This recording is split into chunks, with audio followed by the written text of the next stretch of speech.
of the round table, DSA style. You know who is on the microphone. It's your main man, TA of Noble Sports Entertainment. Today, I got with me no other than a couple other members from the DSA. So, without further ado, let's go ahead and drop it. All right, today I got with me my main man, Nomis J of the DSA. What's up, What's Nom? going on, everybody? What's up, Also, I Nolan? got hey, what's up, baby? What's up? Also, I got in the house with me. Also, I got my man Trav from Troxel Sports. What's up, Trav? What it do, fellas? Welcome to the round table. Yeah. And last but not least, I got the field general himself, Mr. Luke G. What's up, Luke? What up, though? I am ready. I got all kinds of stuff to talk about. As you can see, you You might hear a little ready? wind because the brother's death is Seems like driving you're home. ready. Hey, All right, I all don't I right. don't think I don't think you should be singing "Seem Like You're Ready" with me on the beat. Now I don't know. We're gonna put a pause on that. Let's pause that right now. It's too early for this. We pause it. All that seems like he's Hey, ready. No, he's not. No, he's not.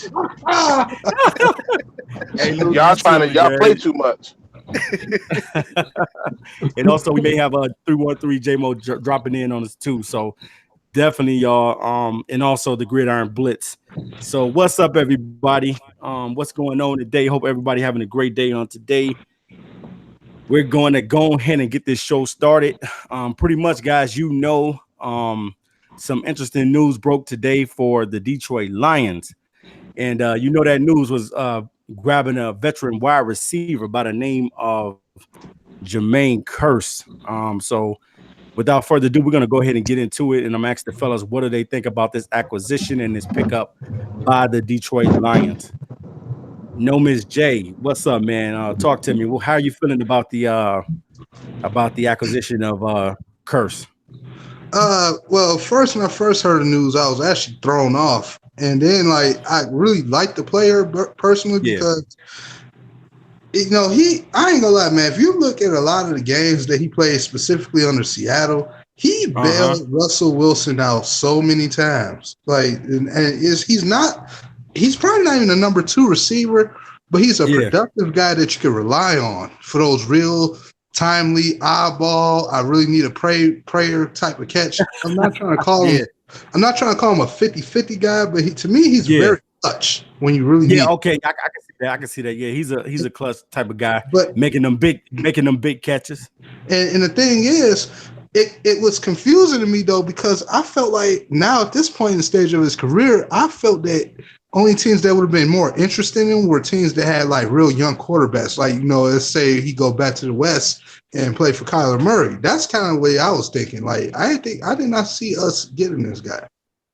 Oh, so you didn't think that the Lions had an opportunity to get a guy such like Kearse? Because I know I believe he came like not too long ago, right? Some weeks ago or something like that. Might have been, but it's not even that they had an opportunity. It's just I didn't see us going after one because all the moves we made for the wide receiver position this year. I didn't, and it's making me wonder: are we going to keep 5 and then 4 tight ends and 4 RBs now? Because you could do so many things now with him. You could literally use him as trade bait. Because if the receiver core is playing good and the tight end core is playing good and somebody has an injury at that position, he's practically tradable. Oh, yeah, that's true. That's true. Hey, we got to give a shout out to the peoples in the house. Hey, Luke, you want to give a shout out to the people, man? Tia, how the heck am I gonna give a shout out driving? You trying to have me murder myself? Why do y'all Hey, insist Luke, on trying to have me kill we just myself? playing with you, Luke. Luke, we want you to be safe, man. We just playing with you, Luke. Give a shout out to the people in the chat. Shout out to you want to give a shout out to the people in the chat? Yeah, I could do that. Shout out to James Tinkersley, Evan Edonian, and then Antoine is your high. Yeah. John Hannon, Micro Mike, what up, Doe? What's up, Marcel family? Marcel Edwards, the Gridiron Blitz. What's up, Darren P? George Morgan. Mike, what's going on? What's up, George Morgan? Yeah, he's in the house. Buffed up. What's up, Buffed up? What up, Doe? Buffed up. One Pride 40 is in the house. Barry. Boog spray. Book Spray in the house. UGO Rex is in the house. JGB's in the house. Yeah, Um, Marcel Edwards is in the house. What's Blue up, Detroit Silver Drew? Phantom. Detroit Drew, what up, though? Eric Gross is in the house. Carl Campbell is in the house. Bobby Mr. Boucher. Bobby Boucher. Yeah, you saw that. Bobby Boucher is in the house. James Holyfield. It Roman really, the New really Age. sucks. 313 Kurt. Who else? Positively Detroit. What up, though? What up, though? Josh McDonald. Inkster 2 LA. J Third is in the house. Levon King is in the house. James Willis. Yeah, James Willis is in the house. Okay, what up, though, fellas? Welcome to the round table. Welcome to the round table. You know how we do it, yo, baby. Real quick. Yeah, Positively Detroit. Check out your message box on Twitter, bro. Check your message box out on Twitter. But yeah, go ahead, T8. Go ahead, man. Facilitate this because apparently you don't want me on Earth. You just want me to drive and watch videos because apparently I got more than 2 eyes and I can see everything. Yeah, man. Look, you one of them cats that got eyes behind your head, man. I see. Apparently so. He said, man, go ahead and get him a shout out. To who? To Jesus? Peter? Who you want me to say it to? Moses? Y'all trying to have me down here. I don't know what's going on, bro. J-Mo may be coming in a little bit later, so y'all just stay tuned for that. He'll be probably in later, y'all. For sure. All right, so basically, guys, we know that we got Javon Kearse on today, and a lot of us YouTube makers put out videos on today on Kearse, giving that breaking news, and definitely, I think it's definitely going to be some camp battles going on. I definitely think that it's a great acquisition because it's going to get those competitive juices out there flowing because guys are going to be fighting for position and trying to get on the team. And with Kearse coming in and already knowing a little bit of Darrell Bevel's system, I definitely think that that's going to be a benefit to him because he knows the system already and he's made a lot of plays in that system. One of the catches that if you can remember is the catch that he had when he caught the ball in the end zone to be able to take the Seattle Seahawks to the Super Bowl against the Green Bay Packers. That was that was a beautiful day that day. When that went down that day, that was definitely a beautiful day, especially if you're not a Packer fan. Right. And not to mention again that clutch moment. So let me know, Travis, what do you feel about this situation? Lions picking up a veteran guy such as Kearse. Well, I will say this first and foremost. We got 48 people in the chat. We got 22 likes and 1 dislike. Let's get those likes up. Yeah, wait a minute. Go back. We already got a dislike. We've been on all the bit of 4 minutes and you already hate us. What in the world is going on? Listen, man. Whoever that 1 dislike is, come talk to Luke G so he can give you a hug. You need all type of love. Did we even hit the 5-minute mark? Did we hit the 5-minute mark yet? How do we didn't even do that yet, man? Who hates somebody in 4 minutes? What is this? Avant? I have no idea, man. I got no idea what's going on. This is crazy. Listen, man. Sometimes haters just, y'all is good. Y'all good for comedy because, 3 minutes in and you already angry. We gonna have to pray for you. Right. But my bad, Travis, man. My bad, Travis. Go ahead and explain yourself and talk to that one person who need. Matter of fact, where's that song in the eyes of the angel so we can talk to him for a minute? To you, one hater, please, can y'all all donate 1 penny? Because I need a whole bag of them to throw at this idiot who got mad in 3 minutes. Who does this? Right. I need a bag of like he should be hit with a bag of marbles. Like, come on, bro. It's 3 minutes in. You angry? What we said? What up, though? Tell them why you mad, son. Right, tell them why you mad, son. What was you mad about when we said what up, though? I guess you don't like that, huh? Maybe. Hey there. What did you want us to do, bro? What? Yo, tell them why you mad, people. Okay, go ahead, Trav. My bad, Trav. It's all good. But going back to Jermaine Kearse, Hey, somebody said the one dislike is Mike Valenti. Believable. But I will say this with the Jermaine Kearse signing, I actually really like this. Yeah, and the reason why I like this move is because he's a chain mover. yeah, Like you know these third and ones, fourth and twos. You know, you need a guy to make a play. You know, he's gonna be that guy. yeah. And another thing that I like it for is because it's going to definitely keep the defense honest. You cannot double team any guy. When you have somebody in there, you know, double team, a guy like Javon Kearse is going to burn you. Yeah. You know, and I definitely like it because of that. Like and plus, you know, it's going to help these other guys learn these verbiage. Yeah.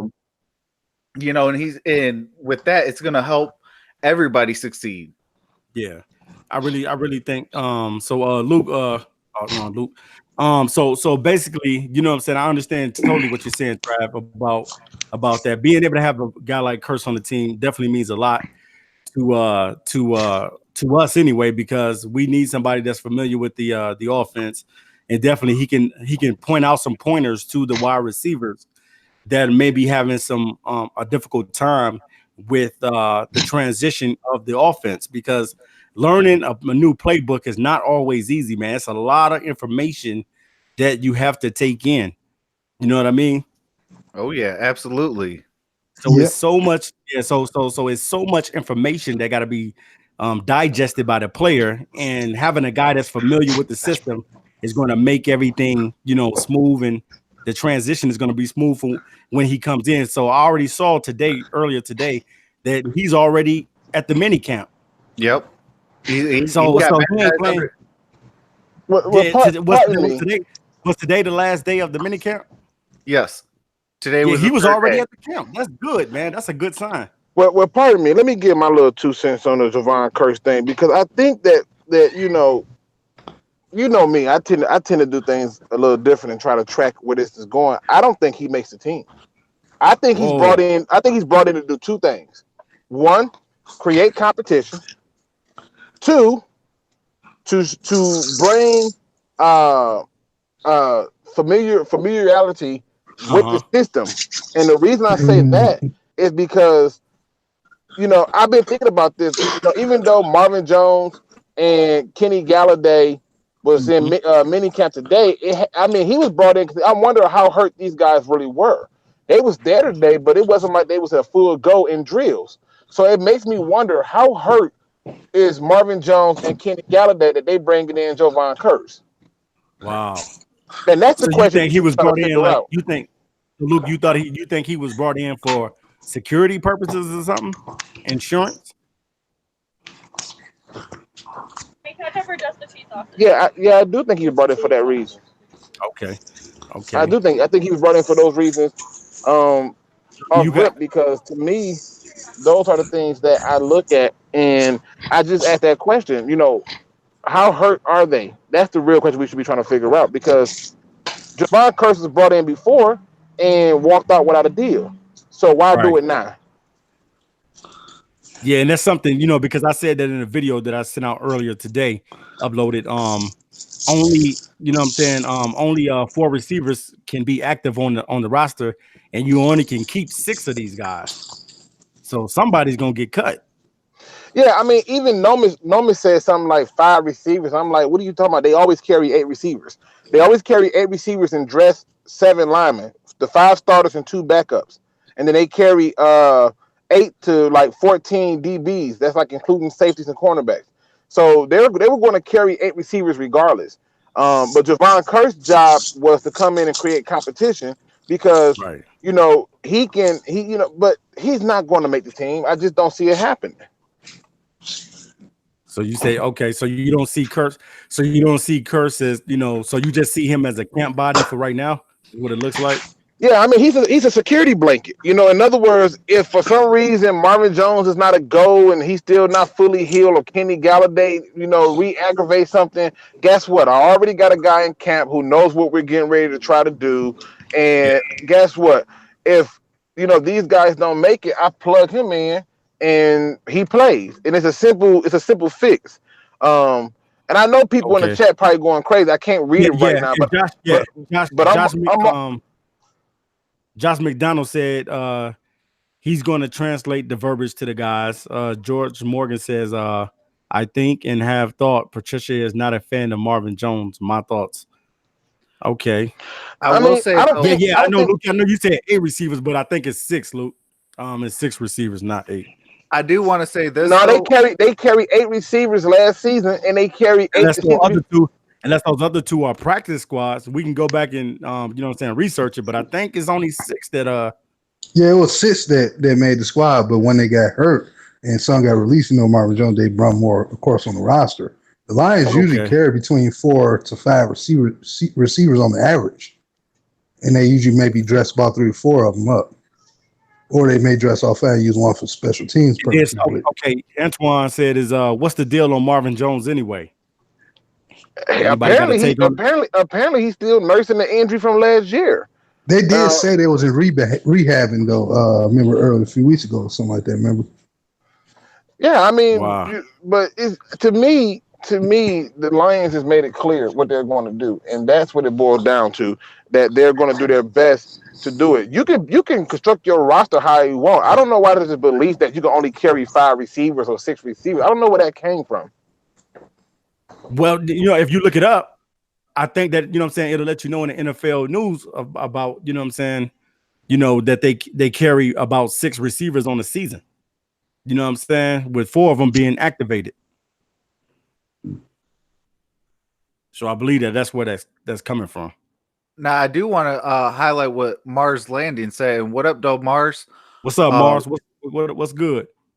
He said he can take Andy Jones' spot. So and also another one that I wanted to highlight was where's it at? Somebody mentioned about how we didn't re-sign TJ Jones. He could take that spot too. I know we didn't re-sign TJ Jones. He's still in free agency, or he might have went somewhere else already. But that's still a spot that's open as well. Okay, and so you welcome, J-Mo. What's up, J-Mo? Yo, what's good? What's good? What's good with you, Jay? What's man, up? I'm doing a lot of stuff, bro, but I'm here. All right, it's all good, man. We're glad to have you, brother. All right, we talking about basically Kearse being on the team and everything like that, and how many receivers can be on the squad. Listen, you want me to go or what? J-Mo, before you even get into this, listen. Somebody show me where there's this rule that you can't carry more than 5 or 6 receivers. Where did y'all get this idea from? I don't know where they got that idea from. I thought we carry 6 receivers. Luke, you're gonna have to do your facts, Luke. Go look it up. Bro, listen, let me ask you a question. What I can't why okay. I believe it alone. Yeah, it had to come from somewhere. I don't think people just saying it just to say it. Man, no, but I swear in 2016 we carried 6 receivers on the roster. Bro, listen, I know there is no listen. You construct your roster how you want to. If you want to carry 12 D linemen, you carry 12 D linemen. It's your roster. As long as you have a 53-man roster, you construct it how you want to. Bob Quinn said himself. It depends on the system. It depends on the system that you run into, though. But like I said, we can talk about the system. Listen, we can talk about the system. I remember when the Atlanta Falcons had like 7 receivers one time. But the thing that I'm pointing out to you is I have heard this said 3 times today in different videos and from different people. There's this thought that we can only carry so many receivers. If they want to carry 10 receivers, that's their prerogative. Luke, that's not gonna happen, man. That's not hashtag facts right there. That's not. Yeah, I just think that Luke is just trying to say it's not some rule on how many receivers. No, it ain't a rule, but that's something. That's So I think considering our depth there, we would probably carry 5 or 6 receivers. And if one of them can return, then you know. But with Jermaine Kearse, first of all, I would like to get all of the credit for predicting this, because you know I made a whole video about this. I put Jermaine Kearse in there because I remember I was like top free agents we should go after. Of course, I wanted Pierre Garçon, but I like Jermaine Kearse is there. He knows the system, and then he came and they had some type of contract dispute. But I was like, I don't think that it's over. And lo and behold, they signed him to the team. It kind of tells me maybe they're a little bit concerned about that fifth receiver, and they want to throw him in there to add to the competition to get the best player possible out. Because he knows the system, and just like you said on your video, TA. I mean, he had a good season last year. Right. I mean, if he makes the team, that's cool. I like a guy who has been productive with a quarterback that wasn't that good. Okay. I'm not saying Sam Darnold was trash or anything, but he was a rookie. Okay, this is the reason why this got brought up, because I know Luke said why you keep saying 6. Okay, I looked it up. It says most teams will keep 6 wide receivers on the active roster, but will only dress 5 for the game unless the 6th player is a warrior on special teams. So okay, but the key word most, yeah. So I remember when 9 times out of 10. You remember when I forgot who was getting hurt, but in 2016 we had so many. Even Jace Billingsley was on the roster, and we had to take him and TJ Jones into the playoff game because we were so hurt at receiver. And that's the time when we had a lot of receivers. Yeah, a lot of our old linemen was getting hurt, and a lot of DBs kept falling out too. I remember. Yeah, but I think with Kearse, I mean, we just gotta see. Yeah, we can develop some connection with Stafford. And let's see. And you know, I know fans are worried about our receivers too. But Lucas said they don't got nothing to worry about. Okay, let me try this. Okay. All right. Because y'all will make a Superman. Let me try this. If you're okay, here's the question that we all need to answer right now. And it's a very simple one. Is Jermaine Kearse going to make the team? Yes or no? What say you, TA? Will he make the team? I'm going to say yes. All right, Nomis, will he make the team? Yes or no? Ooh, I'm gonna take a chance to say yes. All right, Travis, aka Troxel Sports, will he make the team? I'm gonna say yes. 313 J Mo, the heart of the city. Will he? I'm gonna go with my boy Antoine. I have no clue. No, you gotta go. I just feel like the competition is so stiff. You don't know who gonna make it at. Sure. No, listen. Listen. It's just ain't nobody gonna hold you to the fire. Just tell me, do you think he's making the team? Yes or no? I don't know. I really don't. See, that's that cop out right there. I don't know if he's gonna make the team or not because the competition is stiff. J-Mo, everybody has already given their answer. J-Mo, don't beat him one eyeball. Not everybody. It's not no logic. Don't beat him one eyeball. Is he making the team? Yes or no? I don't know. Well, wait, hold on. You don't know if he's making the team or not, but you want all the credit for him being here, so he can be here. I just said I predicted this. I mean, that's a fact. Okay, I didn't say he was gonna make the team. I predicted that we would pick him up, though. Wait a minute. So you want all the credit for your prediction, but now all of a sudden, when I ask you to stand on your prediction, you sleep. Because I'm thinking about it football wise. I'm thinking about all of the places on the team, and I'm thinking about the competition in camp right now. I still need you to think about it football wise. Think about it football wise, and tell me if he's making the team or not. Same answer. Okay. All right. See, this is what I'm talking about right here. This is the thing I'm talking about right here. Here's my thing, people. Here's my thing. Bumped up said you letting Stafford down, J Mo. I said yes. I mean, all right, Bumped up. We gonna go with you, bro. Listen, let's be honest. Mark Landon said he made the team. He getting shut down by T. Stanford. Yo. Listen.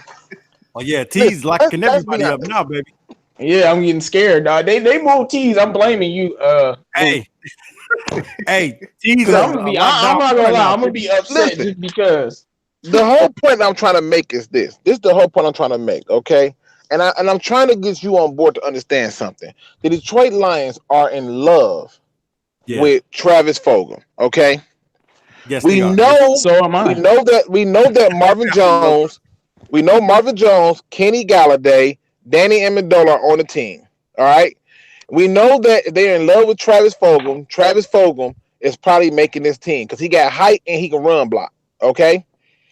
Now they're going to carry. That's four receivers. 2 spots are going to open up. 2 spots are going to open up. If you tell me that Jermaine Kearse is one of those 2 spots, then you're also telling me that the other guy that they like, Lacey, he's gone.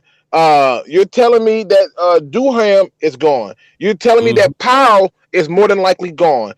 Well, I think it would be him and Powell or him and Lacey or Powell and Lacey that makes gonna be gone, man. They're gonna be I think it could very well be him and Powell, depending on how it goes. Because I think Powell has a special team value. I would love to keep Brandon Powell because I still want to see what this young fella can do. Listen, really quick, Nomis got kicked out TA for some reason. So let's try to get Nomis back. Apparently he got the snake alert sign and got him up out of here. Do you think he's gonna make the team? No. Okay. No, I said that earlier. I don't think he's making the team. I think he's brought in to do one or two things, which is to create competition and be a security blanket. If for some reason one of the starters can't go, it's a guy that already know the system and who's going to come in with a chance to work within that system. So there's not like this crazy thing where he's just going to walk into it. I think he does not make the team because I don't think we're going to have problems. Now, James Willis says Powell is returning kicks, and that's another thing that I look at, that they have. Now, Buff Dust says Luke thinking too hard. I know Luke always thinking too hard. That's why Luke tries to stay ahead of the game because he can look at the process and see it. Look at the contract that they gave him. It's essentially like a league minimum. And if you're giving out a league minimum contract like that, like if it was so much confidence, look what they paid Danny Amendola. You can't cut Danny Amendola and take a $4 million hit. We basically gonna make almost $5 million. He's gonna be here. Yeah, Amendola's gonna be here. What's good? Everything King up in the building. What's good, man? Hey, what's up? Make sure y'all like the video. It's only we got 69 people. It's on 34 likes. There's 70. Yeah, he was. Hey, King is right about that. 36 likes. Now King says Kearse was practicing first team today. I know because Kenny Galladay and Marvin Jones were still out there as rehab people. They wasn't able to do a full go. So I'm just saying. What happened to Kenny Galladay? Yeah, I think you know what I think it was like I think they said it was either undisclosed or maybe I'm thinking of a different receiver. I'm drawing a blank. No, you're right about Kenny Galladay not being. But I was like what happened to him then? And then I remember I was reviewing the Packers game where Powell had that big performance and Kenny Galladay didn't start that game. What happened? Listen. That's concerning, man. Our top 2 receivers, I don't like that. Listen, I'm finna show you. I'm finna show you how Patty King is. You say what's wrong? What's wrong with Kenny Galladay? King come in and say nothing. I hope you're right. Nothing. Cause why they keep acting like he hurt? He rehabbing from what, dog? Now Judah says it's dumb. It don't make sense to give them money and cut them, but it does. People do it all the time. They give contracts and cut people. This is not an uncommon thing. This happens more than you think. But I'm just looking at it from the standpoint of this. If he's okay, listen. If he was such a big part of the plan, like you feel me, like just follow me on this. He's such a big part of the plan. Then why not give him the contract when he first came in? Why wait till after the fact to bring him in? this seems like something different. This is like, okay, I need somebody in here to put some fire under these other guys because some of these people think they think they finna just get an easy slot. It is not finna happen like that. It's about competition. Right.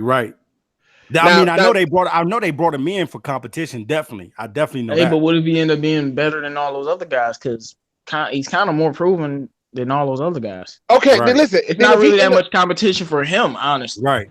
Listen, if he ends up being better than all those other guys, you know my thoughts. If you can come in and take somebody's spot, take it. I'm not gonna blame you on that. But when I look at how they paid him, and I look at 313 Kearse says Kenny G on Instagram live on a boat with his shirt open. Look, man, they keep acting like Kenny G is hurt, and I don't ever remember him getting the injury, but he didn't start in the last game. And they keep acting what you like trying to say? He on the Detroit Princess or something with his shirt open? I don't know. He trying to say Kenny ain't nothing wrong with Kenny G. Antoine Juha said Marvin Jones need to grow some muscle on them knees. I'm just saying when you go through and you just look at it from this standpoint alone, if he's taking somebody's spot, fine. But then that means that there's gonna be some people gone. But I don't see that happening because they are in love with Travis Fulgham. So I'm glad they're in love with Travis Fulgham because me being I call myself the receiver guru. That's like the only position I know. I'm like, this dude looks solid. So I'm glad he's proving me right. You said that you don't see because it's kicked out. You were saying like you don't see Jermaine Kearse making it over because they like guys like Chris Lacey, and you said Brandon Powell. My thing is, how many years have we heard them say stuff like, "Oh, we really like this guy, and this guy," and he don't make the roster? Hey, check this out. I mean, but under Matt Patricia regime, not really. But here's the thing though, like I'm not trying to be funny. Just stay with me on this, Nomis. Go and look at the Bob Quinn era. Okay, forget the head coach. Look at the Bob Quinn era. How many of his draft picks do he really let go? 1, 2. When he drafted you on his team, and so I can almost emphatically put those guys in, and they're running a whole lot. Like, listen, let's say I go with your theory. There's going to be 5 receivers, right? Yeah. If I go with your theory, there's going to be 5 receivers, 4 running backs, and 4 tight ends. Mm-hmm. You telling me that Jermaine Kearse is finna be one of those receivers in the mix, and they're gonna find a way to mix him in with Kenny Galladay, a 2 tight end set, and Amendola and Marvin. No, he's a security blanket. Yeah. Okay. Hey, I like what. Hold on. Let me say something from the chat. Daryl Richards said this. He said this. He said they're going to use Kearse to get those younger wide receivers up to speed on the offense. Then they're going to cut them. Yep. That's what they're gonna do. Yeah. Now listen, everything King. But hey man, that's probably exactly what's gonna happen. But if you told me my 6th receiver was Chris Lacey, unknown, or Kearse, I don't know. How do you mute J-Mo? J-Mo, you hear me? Man. Did you hear him? Everything King said he need in on this. You need to send him an invite. Hey King, do I got your email address? I gotta think about that. Let me see. King, shoot me a text of the email address again, bro. Yeah. But to me, I just don't see it. I just don't see it, man. To me, I think he's brought in. No, wait a minute. He go Derek. Derek out here in Ghostland. Where's Derek at, bro? I have no idea. He out here in Egypt talking about some you the same way.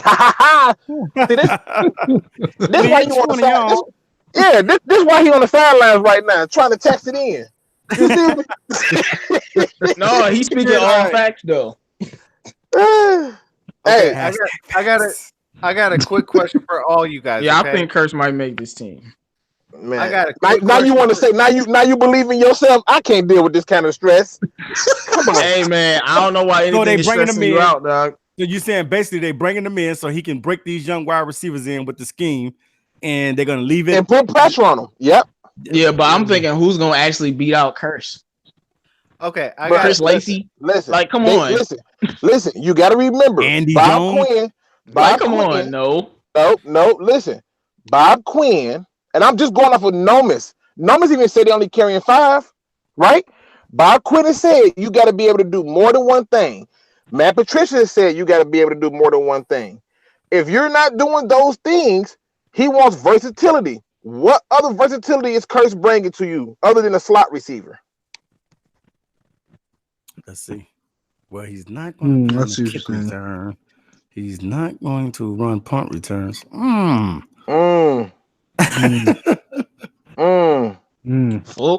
I got a question. Punt returns. I don't know. I got a quick question for all you guys. Okay. Now I literally just wrote down every single wide receiver we have on this team. Oh my God. Okay. Check your phone, bro. Go ahead, Travis. My apologies. Now, I just want a simple yes or no from everybody on each player. Okay. Tommy Lee Lewis. Yes or no? No. Andy Jones. No. Brandon Powell. Yes. Okay, so let me okay, Kenny Galladay, obviously that should be a no-brainer. Marvin Jones as well. Brandon Riley. No. Travis Fulgham. Yep. Yes. Dontez Alexander. I mean, that's a long name, but No, I'm gonna say no. John Duhart. No. Yes, I think he would make the team. Ain't that? Yeah, that's Fulham's buddy out of college. Right, Yeah. he's a blocking receiver. He's a blocking receiver who has the ability to play the slot. So, just saying. Okay. Tom Kennedy. No. Chris Lacey. They are in love with Chris Lacey. Chris Lacey has apparently been burning people in practice. Yeah, but I don't think he makes the story. Nah. But we're gonna say no.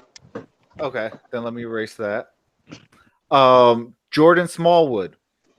Smallwood, I forgot, but nope. Evans, no. Jermaine Kearse. No. Okay, so with that being said, we got Powell, Galladay, Marvin Jones, Travis Fulgham, and John Duhart. That's only five receivers. And that's what Nomis said was going to happen because of the 4 tight ends. Right. Now, what if they go and cut, what do you call it? What's his name? Michael Roberts. Now, if they cut Michael Roberts, they still got Logan Thomas. They like his height and speed. I actually like Logan Thomas as a 4th tight end on the roster. I actually like Logan Thomas as a practice squad player. I need him to go back and get his life and then come back and talk to me. So TA, did you get that message? Yeah, I got Can't forget Amendola. Why people keep bringing up? Oh, Amendola would make it 6. Yep. Amendola would make it 6. I'm sorry. Because I was like, you forgot somebody. But the point that I'm trying to make is this: you got to understand something. What's that? At this point, they're bringing in everybody on a get a look tryout basis. Yeah. And what they're trying to do is make sure that if any part of that go down, because think about last year, our receivers went down. Mm-hmm. And when they went down, they went up and read up in that position. We had to just look at the patterns. We had the worst tight end position group in the NFL. What they go out and do? Go ham on tight ends. Mm-hmm. Our secondary had a number of injuries. What they go do? Go ham on DBs. They're going out and attacking the positions that were areas of weakness. I'm just telling you, he's here on a tryout basis. I just don't think he's gonna make the team. Why? He's a little bit older. That's one. And as you can already tell, Bob Quinn likes to develop his players. Now, I'm trying to wait for Keen to get up in here because I'm pretty sure he's going to either agree or disagree, but I'm ready for either one. Right. So, but to What's me, up, King? What up, though, King? What's up? Now, listen, King, I hit a nerve, okay? I hit a nerve because he said, listen, y'all got to let me in on this one. What the heck is going on? Okay, what happened?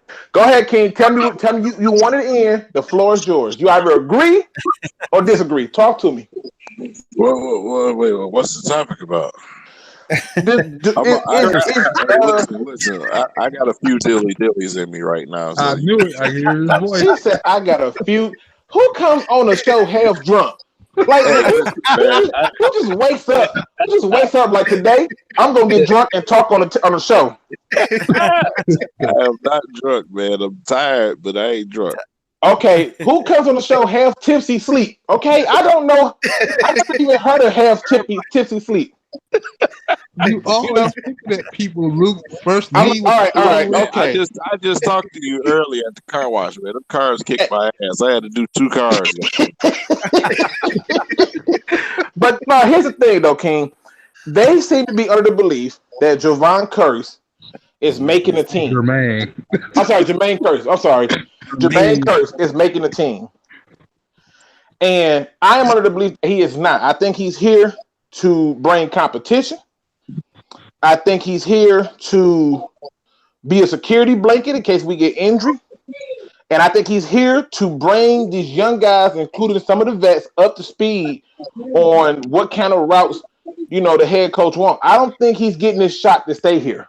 Because if the starting 3 and a nickel, if you come on the 3 wide receiver set, and you're going to be doing a whole lot of 12 personnel, where does Jermaine Kearse fit into that?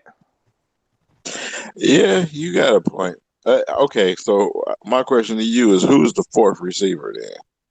Travis Fogel. You think so, huh? I've been, like I said, I've been getting a lot of good reports about the young fella, man. But listen, he fits 2 things. He blocks. Yep. He blocks. Yeah.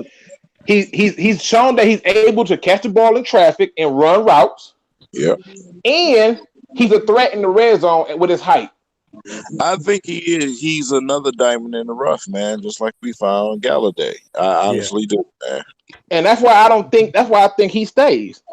No, he stays for sure. I've been endorsing him for too long for him to get cut. But his Kearse signing is definitely going to push these receivers.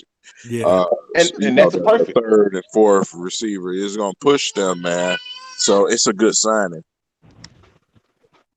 And listen, to me, it's a good signing for one. Yes, it's dirt cheap, but that dirt cheap contract tells me a whole lot too. Like think about this. They could have got Kearse way before they got Amendola. Yet they paid Amendola almost $6 million. Yeah. And majority of that is guaranteed. They didn't majority guarantee Jermaine Kearse contract. Yeah. No, they just gave him an incentive-based contract too. He gets that 1.3, but then he can make up to what was that 2.3 or something like that. Yeah. Okay, I gotta say something, man. Travis, What is your Am I the only one that wants Theoretic gone? No, he's gonna be gone. He'll be the only one that Everybody ready ready to to get him out of here. Hey, we want him gone. Johnson Express, baby. I'm ready to see the Johnson Express. Buffed up said Lions not finding a diamond in the rough every year. Why not, bro? Like, what is your problem? Hey, listen, man. I told you earlier, dude. We know Buffed Up. We know you one of Motor City Sports Talk subscribers. We know you are. Oh, that makes a lot of sense now. Okay. No, I mean, listen. Let's get back to just the football. I just want to put this out there, okay? And talking about how like people like Theo Reddick and and if he's gonna be on the team, they get a lot of money for releasing him. But there's no need to release him now when you're trying to again keep people in case somebody get hurt. So if you turn around and release him right now, and then you mess around and lose 2 running backs, what benefit did you gain? It's better for you to keep him until you got to cut it down to the 53-man roster and get through preseason. Watch how many snaps he get in preseason. He getting a whole lot of snaps in preseason. They trying to see if he worth the price of admission. If he ain't getting no snaps, they've already determined he's gone. But they need to. Yeah, I would hate for him to get snaps and then destroy the competition, though. Yeah, but that's exactly what I was talking about, man. I don't want to get rid of him right now at the moment, but shit, before the season starts, he better not be on this goddamn roster. I'll tell you that. He won't be on the roster. You know, he listen. He won't be on the roster. He won't be on the roster. Just like I'm pretty sure Week 1, Snacks Harris and Slay will be there. And I just look at those things, and I'm like, yo, with those things in place, the Detroit Lions. I'm telling people, the Detroit Lions is not the same old Lions. This team is built for depth. This team is built for replacement. This team is built for next man up. You don't want to do your job. Don't act no fool out there, Darius. Don't act no fool, Darius. Hey, Luke, as I say, this team is built for December and November. And that's how you got to look at it. You got to have depth if you're going to be able to do certain things, and you need to be able to run the ball. Period. Yeah. If you can't, I got one question for the round table though. Like I'm being real honest, and we know he's Iron Man. What we gonna do about this backup quarterback? I'm not worried. The season is done, bro. Listen, I'm not worried about the backup. They getting murdered in practice too. But is that shocking though? Is that shocking? I mean, it's not shocking, but I'm even more scared now than I've ever been in a long time. That if Savard go down, like we really done, bro. Yeah, but listen. Why would you be scared? The rest of the fan base, the rest of the fan base already thinks Stafford trash anyway. So why you? But we ain't focusing on them. Hey, look, we got the late great. We got the late great Cooks at quarterback. Yeah. Oh my goodness, bro! Michigan State quarterback. And if he can't do it, then Matt Patricia can do it. You see how far he threw that challenge flag. Bro, I'd rather have Matt Prater out there, dog. What you thought, bro? But listen, let's be honest though. Let's be honest. And listen, y'all can all answer this question. Now listen, this question was posed, and FYI people, we're gonna start doing this too, where y'all can send us in questions or whatever like that. But this question was posed by John Hannon, and what he said was this. He said he noticed that in the beginning, all people kept saying is get rid of Tabor. He trash, he garbage, he slow, he blah blah blah blah blah.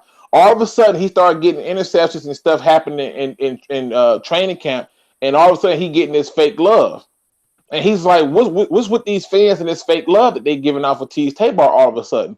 And the truth is, anytime they hear anything good, they're going to jump on it. But the fact is many people are rooting for him who are real football fans. And then you have the casual Walmart Meyer fan. You know, the casual Walmart Meyer fan, they're not rooting for him.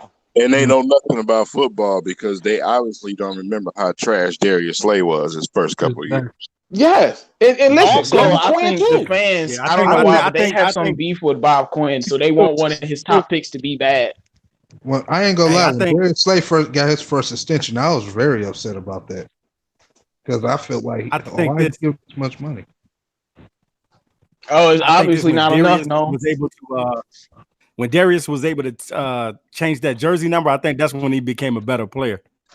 Yeah, when he was rocking that number 30. My goodness, it's all about if you got competent coaches and coordinators, man, you'll be all right. You know, the Quandre Diggs was not being successful at where he was. I'm not about giving up on corners that early when the defenses did get switched.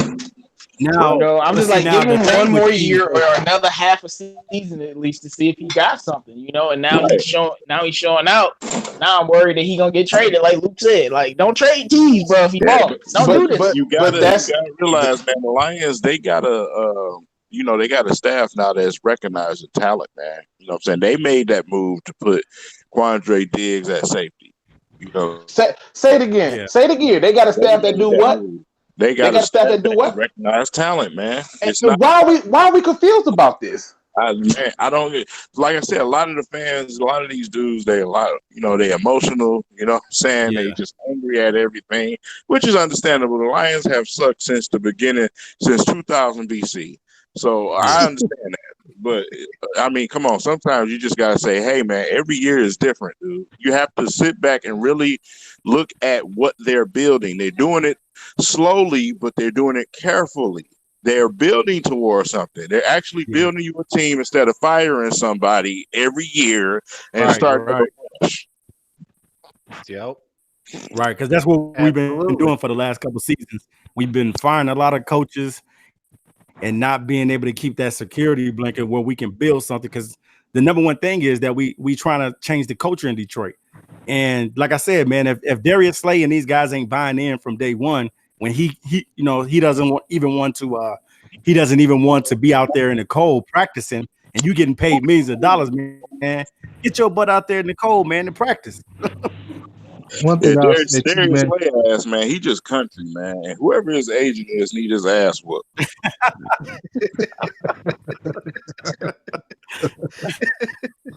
I was gonna say too about Tease, man. People say like he's not gonna make the roster due to the fact that he can only be used like a certain way, like for nickel in his own situations. You have to remember what head coach you're rocking with. He's a guy who will throw so many different misses and combos that you ain't gonna know what's gonna hit you. So 1 minute they may be running man to man all game, but you might see Tease come in for nickel and zone situations because they feel that might be the best way to assess the offense. So I would say one more thing. A lot of the people think that he should be a safety, and I know he's working at corner right now, but who say during the season Matt Patricia don't throw him at safety in a 3-safety set? We don't know. I tell you, you're still on the team. That's a question mark. Right. The hell has got bro. Even if he's not good, he can play all three. Where is you ain't really hearing no noise. He is the most generic player right now on the team. Right, Killebrew, like is y'all on the team, but you're not hearing any noise. Where? Who? Oh, man, he done, bro. Come on, bro. Like they gonna keep him coach training. Hey, man, Kyle, he not making the roster. He not. Man, we drafted another safety. Yeah, he done them. Killebrew is the GOAT, man. I don't know what you're talking about. Man, I've been saying him for so long, man. He's the only person I ever seen walk down the dang on hallway looking like a 17-year-old high school boy. Man, come on, man. Don't blame him for being excited to play football. Shoot, I'll be just as giddy. What you mean? Well, listen, let's switch gears a little bit. Fellas, because I was listening to the Bleacher Report, and they had Nate Burleson on. I forgot the show name. My apologies. But he was doing an interview, and he said that the writing was on the wall for Megatron's retirement. And what he said was he agreed with Megatron that people like him and Barry Sanders put in all this work. They still making money off of their name and their image, and they going to come and ask him for $1 million. He also said, this Nate Burleson, he also said that when he asked Calvin Johnson 2 years before he actually retired, hey, what you gonna do? That Calvin Johnson replied, I don't know. But the minute I told somebody that I'm thinking about retiring, it was already grumbles in the hallway from the Lions organization that, hey, if you retire, we need this money back. And that was something that always bothered him. Yeah. What's your thoughts on that, TA? What's my thoughts on it? Yeah. He was already gonna retire. He said that. Nerve, man. He said that that he had already decided to retire like 2 or 3 years prior to when he actually did it, but he had heard all these grumbles about how much money he would have had to owe. Now, if you go based off with what Nate Burleson said, that would have mean that a year and almost a year and a half after he signed that big contract, he was ready to call it quits. But yeah, he kept playing. And I got my personal thoughts on it. So I'm asking you, what's yours? So yeah, it was already a premeditative thought that he had in his mind that he was going to retire, and he wanted to keep his money. He wanted the money still. You know what I'm saying? He didn't think that the Lions would come after that money, but they did. He should have knew that because they did Barry like that. Can I cuss for a minute? Don't do it too bad. Hold on, wait. King, I don't think you realized it because you kind of tipsy, sleepy. You kind of already been cussing, so we just. Listen, man, for anybody who listening, man, make sure your kids is out of room because this is a topic that's been annoying me for a minute. Listen, keep it clean now. They would block this video. The Lions are the most cheapest, unprofessional, petty, goddamn organization I ever seen in my life. You fucking complaining about $1 million. You are a fucking Firestone, you old decrepit ass bitch. And then on top of that, Clean. about to burn. Wait, King. You said cuss for a minute. I felt like you were finna go to an NWA track. I mean, wait a minute. Listen, dude, she's rich, and then she's about to be even richer. Listen, man. King, guess what, man? I could not disagree with you more. And I'm gonna tell you why. All you gotta do is follow this basic logic, okay? It's very simple. If you pay me to fix your washing machine, and I tell you that it don't work, but you can fill it up with water, don't you want your money back? Listen here. If I fucking went out there and damn near got killed because the quarterback was throwing. If I damn near got killed every fucking game out there playing with a fucking torn PCL and a broke fucking finger for this organization, in this organization, every goddamn thing I could fucking give it, and you come to me being petty about $1 million some fucking dollars? Are you fucking kidding me? I laid my life on the line for this goddamn organization. And this is what I was trying to tell you. But wait a minute. Hold on, Nomis. Hold on. But he was paid. And then nobody make him play football. Did nobody make him play football? And on top of that, King, keep this in mind. They asked for $1 million back when they could have asked for all of it back. They asked for $1 million because they was in a bad cap situation because of the contract that they gave them. Now you telling me? I stayed loyal to you and stayed to the Lions. Who the fuck wants to play for the Detroit Lions in the first place? Now hold on. Let me answer that question. Me, you, TA, J-Mo, Nomis, we all would play for the Lions. You ain't got to give us the full $1 million. Give us the minimum of $250,000. I would play for the money. I don't want to play for the fucking Lions. Are you kidding me? See, King, I think your approach is off, and I'm gonna tell you why. Man, you gotta remember you're a little tipsy out there, bro. I know. But at the end of the day, he got to keep in mind when you spend your money on something, you expect to get it. Like when you went and bought that beer, imagine if it was apple juice, you'd be highly upset. Yeah, but if the beer was doing backflips for me and motherfucking carrying my franchise, well, hey, I just might let him keep his goddamn money. Now, here, let me answer this question because it really did boil down to two things, King. Now, King, I got to tell you, you are at your cuss minimum. We can't take it no more. They're going to block us, okay? All right? But listen. But what I'm pointing out is this. The Detroit Lions had two options. It was either paying Ndamukong Suh or Calvin Johnson. Now, I personally wanted them to pay Ndamukong Suh because I saw once he left, our defense was completely different. But it was strange to see Calvin Johnson leave and our offense and quarterback get better. So regardless of how long he played, if he had to play on a league minimum and then you like, oh, he tripping, that's one thing. He got paid multiple times. He had the first $100 million contract. And on top of that, I think you have to give a little credit to this part right here that he still got a chance to retire and keep majority of the money they could have got back. They asked for less than 10% of it back to help out with the cap. But still, that's the thing, man. That's the pay. I think you miss what I'm saying. I'm telling you that the Lions organization is petty. What the fuck is $1 million to Martha Ford? That's a penny. You're being petty because you're bitter because he retired, because your organization continued to do the same stupid ass shit like not drafting Aaron Donald and getting Ebron instead. He's tired of it. $1 million is a penny to that lady. Why are you being so petty?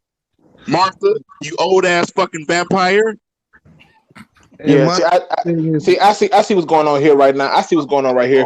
See, you don't make a Boilermaker. You don't mix some Henny with that beer. You think you slick? I'm coming. This is what I want to say. Everything you said, Lou G, I understand where you're coming from. Right. But you have to look at this. When you talk about how he got better, it's because he was forced to get better. You understand this? They had so many missed opportunities to build that team when Calvin and Sue was both there.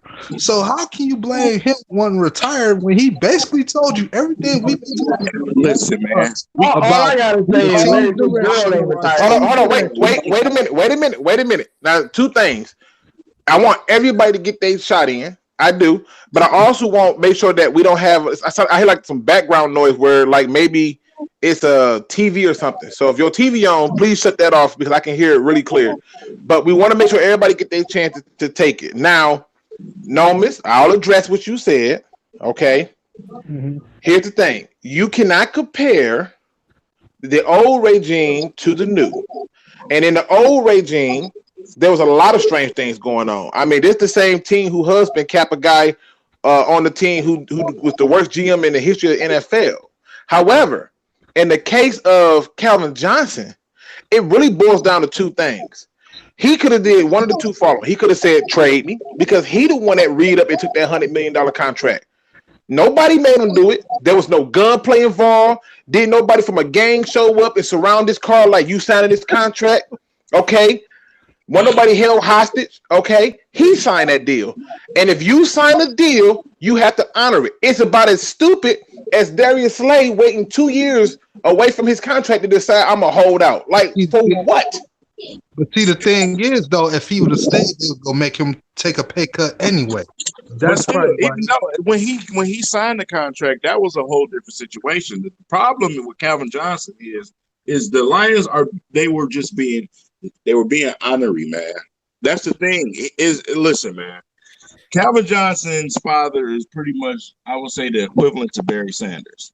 His father told him to get the fuck out of there because that organization was not serious at that time about building something. The same thing with Barry Sanders. They was bringing in bullshit ass fucking free agents. They wasn't doing what they were supposed to be doing in the draft. Ain't nobody gonna keep laying their body on the line every year and training every year for the same goddamn result because your fucking front office is incompetent. They have been incompetent forever. Maybe now, since we got Bob Quinn and Matt Patricia, we're seeing something. But they were, I mean, come on, dude. Like, who's going to get up every year and train for that and then go out there and get abused? You're abusing your body for no goddamn reason. Because they hold on. I'm going to say this. This is guy named Larry Fitzgerald. Really quick. J-Mo, really quick. I'm going to give you the floor. I'm going to give you the floor. All right, now look, King, I hear you. I'm just going to ask that when we go forward, we just got to dial back some of the cuss words. Just a little bit.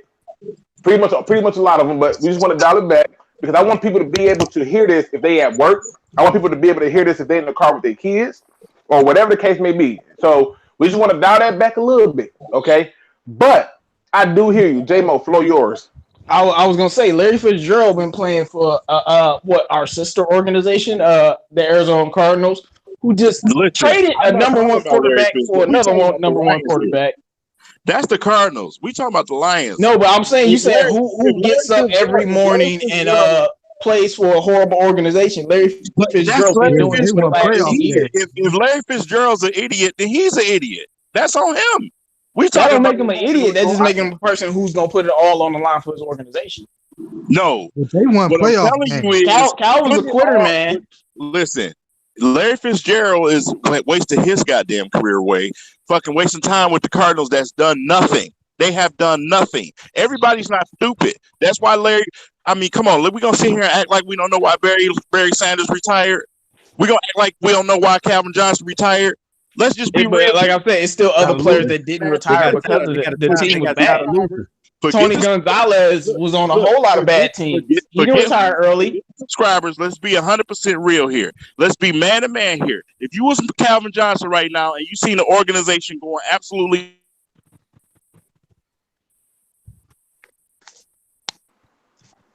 You mean to tell me that you're not going to say forget it? No, I'm not a quitter. Man, I would have especially if I got Stafford. Mm-hmm. A long time ago, and that's why Barry Sanders did it at 30. Well, you know what? Oh, man. Listen. I totally get what you're saying. Listen, I totally understand what you're saying, King. I do. But here's where the difference come in, King. Here's where the difference come in, King. Me to not cuss, I'm going to start my own live stream right now. I'm gonna leave out of here because I got a lot to say about this topic, man. I'm not going to be sitting here and be tapered about what the hell I'm saying. I am a grown-ass man. I'm going to cuss. I cuss more on my own goddamn channel. I am everything King. I run my own shit. I'm going to go get on my goddamn channel. All right, support that. Listen, the difference between the two is, in the case of Calvin Johnson, he signed a 6-year, $100 million deal. Why sign that deal if you saw them going nowhere? You could have just simply said, I'm not signing that. I'm not taking that deal. I don't want this money. Let me walk.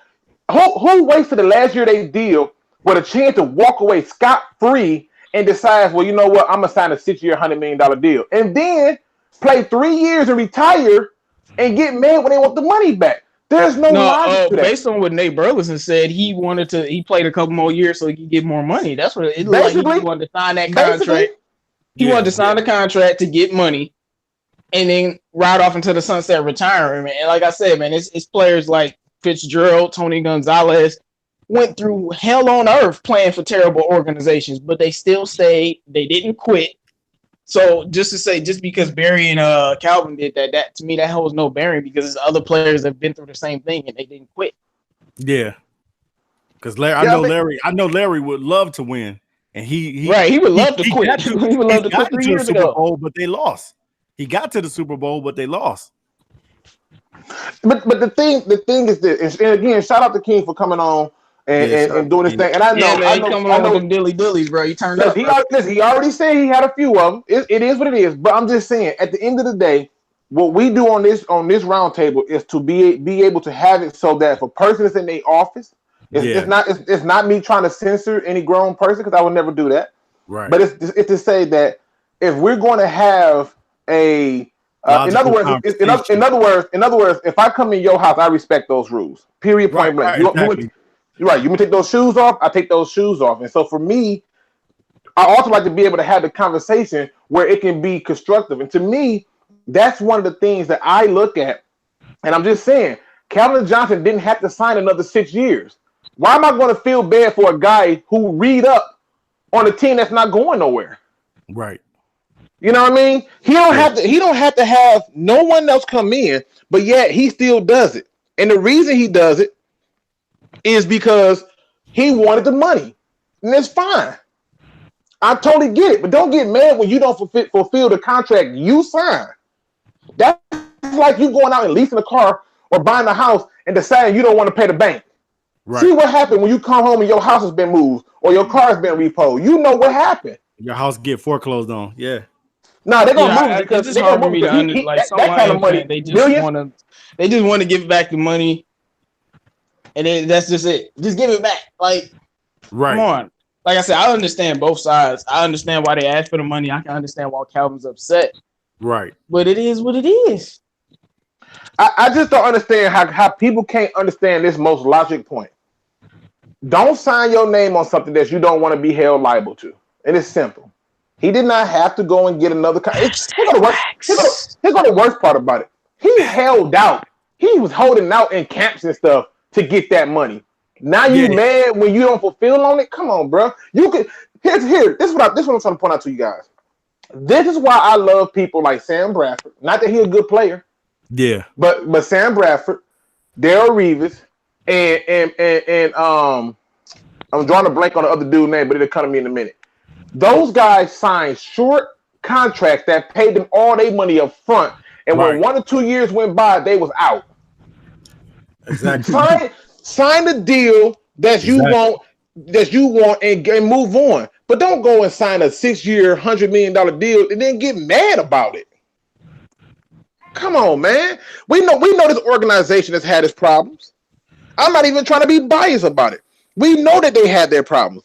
But to sit there and act as if though I should feel sorry for Calvin Johnson because he chose to sign a long-term deal, no, absolutely not. And if you're going to sign your name on something, understand this: you are held liable for it. You want to get mad at somebody? Get mad at yourself for putting your John Hancock on there. Because if you don't do that, guess what? You can walk away. They can franchise tag you. Okay? Guess what it would have cost them to franchise tag Calvin Johnson? $24 million that season. Right. That's a lot. For 1 year. They could have tried. You think they were going to take a chance on that? No, they wasn't. No, they wouldn't. They wouldn't. No, that's a whole lot. And $24 million. And then to turn around, and to say, And Fred Jackson hit the nail on the head. They always talk about it. Dominican Sue didn't want to be here, and that was not the case. And Dominican Sue was like, "Give me a contract." And when they finally offered up the contract, after the fans had ran him through the ringer, the team, it was a bunch of stuff behind the scenes that they weren't talking about. But with Fred Jackson State, when he says Calvin Johnson did not love the game of football, he loved the game brought to his lifestyle. That's just the truth. Yeah. I mean, yeah, I'm kind of upset about this story that Nate Burleson said. So because they just let me know. So you was just gonna leave, and you signed a contract to get a few years of extra money, like right. And then you gonna get mad when they're gonna ask for the money that I kind of cheated to get, bro. Not even ask for the money. They asked for a part of it. Not even 10%. 1.1 million. Yeah. That's why we say he breached the contract. But anyway, we should move on, man. Anyway, I don't want to talk about Calvin anymore. But okay. Yeah, let's go. So what y'all? So far the minicamp session has been going on. So who are some of the highlighted players that you guys want to talk about? That's been pretty much just kind of doing their thing, because they're saying that the linebackers pretty much they got speed and versatility. So who you guys liking in that linebacking crew? And is Christian Jones, is he gonna be the starter day one, or is Jelani Tavai gonna slide in there?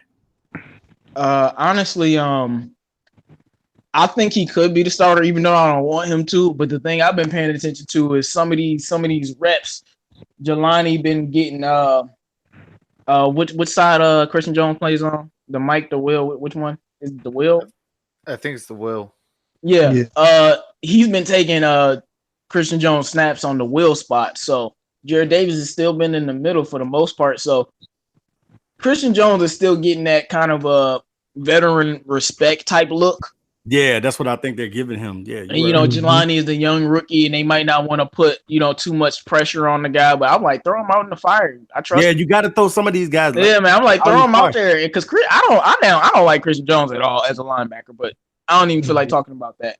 My thing that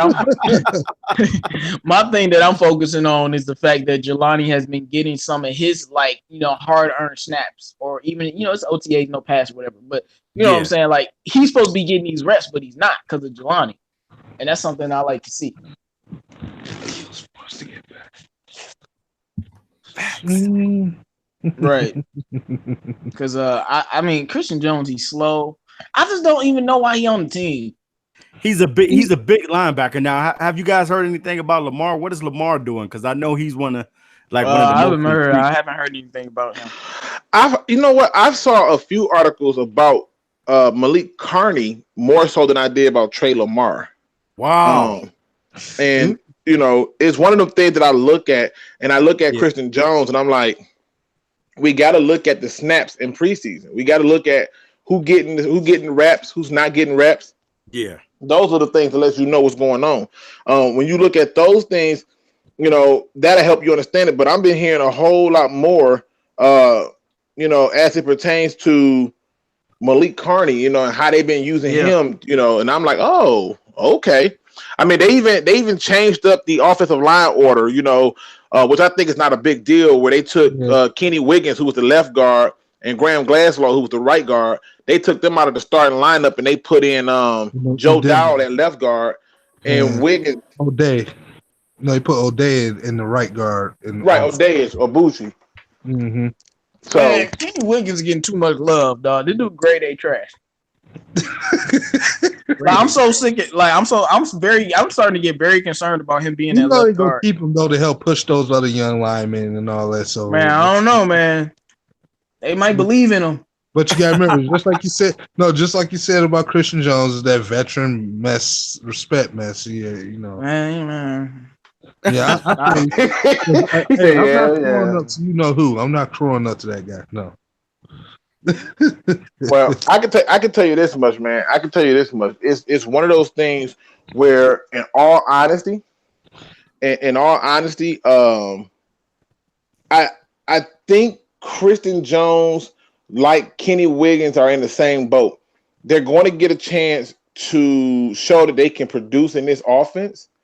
But I think in the end, it's going to boil down to simply put how it work out in preseason. Are you holding up on blocks in preseason? How are you doing in joint practices against people like the Texans when you know that you're going to play them in a couple of days? And so those little things to me are what stand out. So Lions Blood Inc. says, "What up, though? What up, though, man? Welcome to the show. What up, though? What up, though? Darius P want a new invite. We sent. Make sure y'all put some more likes on the video, y'all. Oh man. Oh well, one player that I did like what I was hearing about, because I had some debates about with people about whether he'll make the team or not, and it's good for me to see his versatility is Jamal Agnew. Oh yeah, Jamal Agnew. I mean, he had a pick 6, he had a pass breakup. He's been playing nicely at nickel corner, and that thing. I don't know why Matt Patricia won't just use him as a gadget player, but he wants to use him as a nickel corner. See, like I said and earlier, he's been getting the first team reps over Coleman because Coleman's not participating, and actually been doing solid. So it would be great if Agnew could be on all 3 phases. Well, they've already said Agnew is going to get some love on offense. He's finna get. They feel like he's a weapon. Who, if you get him in space, he can create some problems. And I think that's where you're going to see the difference in what's going on. Dude, every play KFC called for Agnew was a first down, even though it was only like 4 plays, but he got a first down every time. I paid attention. Yeah, that's true. Well, I for me, if you're going to use him as a gadget guy, that's just more proof that he's probably going to still be here. You see what I'm saying? That's just more proof that like Agnew is probably not going anywhere. And if that's the case, and Agnew not going anywhere, then it stands to reason that that's what's going down. But but my point is, if that happened, then what about Ty Johnson then? Well, I had said earlier before that. Well, first of all, they still have confidence in Agnew in return position. But I believe what they're going to do if they keep both him and Ty Johnson will do the kick return, and Agnew will stay on punts. I think that's best for him anyway, is to stay on punts. And I think that's what they want in Ty. I think they want him to do kick returns more. So I think that's what they'll do. And I still feel like Ty Johnson will be the fourth. Yeah, and they say he's an underrated pass catcher out the backfield. Can we just get rid of Theo Riddick already? Yeah. I'm telling you guys, I'm really ready to see the Johnson Express show itself. And you know what I'm talking about. Kerryon Johnson and Ty Johnson in the backfield causing mayhem and havoc. Remember, I compared them to. I don't know. I'm gonna be honest with you. It depends on the matchup, but I don't know if Ty Johnson will get that look. We still got CJ. Yeah. I know he. And then Agnew would be used more as the gadget guy, so he would only be catching the pass out the backfield. I don't think he'd be on the field. Play, stuff like that. Depending on the play, he might not be on the field at the same time as Kerryon. I know. I just want preseason to come right now so I can get a look at this guy. Because we still got Agnew, man. That's why this whole. But one thing, the greatest thing about this though, is last year when coming into this offseason, I said we needed to add explosion because we didn't have no explosion on the offense. We were so lackluster. Now having all these explosive players, like I said, they're not gonna know what we gonna do. Right. So many types of formations, and Seattle, man, they was using like 3 running backs. And they was all getting carries. Wow. So you never know what's gonna happen with that. No, you don't know. But I just want to, I want to be able to see that youth movement. I want to see that youth movement. I want to see how Ty Johnson is going to look with Kerryon, 2 young running backs back there getting it. I got a question. Why are you so obsessed with a youth movement? Why you said why I am obsessed with it? Yeah. Because you know what I'm saying, that's what I want to see. I want to see fresh legs. I want to see new faces, man. You know what I'm saying? Sometimes you just want to see a new face in the backfield. You want to see somebody that's not got that opportunity to be back there to get that look. And I know I'm not really going to get that. I'm not really going to get that into the preseason until they, play him and we be able to see what this dude can really do. Well, I guarantee. Yeah, I've been hearing Chris Lacy's been doing well. Tabor, Jamal Agnew. The linebackers, you ain't hearing much about them, and I kind of like that, believe it or not. Hey, so do you think that Tease Tabor is starting to come of age now? Man, I don't know. Luke got me afraid they're gonna trade. But if we don't trade this man, he making the team for sure. And he's gonna be solid. You just need time and effort. And the warning clock is blinking in your head. And when that warning clock starts blinking in your head, just like when they say you don't want to back a small cat into a corner, right. You step up, and that's what he's doing. He gonna go mayhem. And I love it. Well, he had a bad day at training camp. I think it was he did. Excuse me, day 2. He said he had a bad day, but the 2 plays that he said was a bad day on, he got burnt by Chris Lacey, and then the other one I forgot who he was going against receiver wise, but they ran a double move. I can't remember who it was, but he admitted that he got to work on things and improve. One of them. And to me, that's what you want to do. You want to make sure that you make those double moves and you do certain things, and but in my opinion, they've been hyping up, and Mars brought it up before I can even get it out of my mouth. They've been hyping up Mike Ford. They said Mike Ford been playing safety. Mike Ford's been playing slot corner. He's been playing the 2, the 1. He's been all over on this defense. What are they doing with the dude? It's like they just like, oh, little guy, we're gonna put you everywhere. Yeah. Man, you know that's how OTA okay, is, let me ask you this, Luke. What do you think about Mike Ford, considering last year? And I watched a lot of Lions games. Sometimes he was getting cooked, but it kind of went under the radar. But what do you think about Mike Ford? I think Mike Ford is decent, but I think what it boils down to for the Lions is wasn't he a rookie? Well, he was. I think he was an undrafted rookie, but I think what it boils down to for them is if I put him on practice squad, will he still be there? Nope.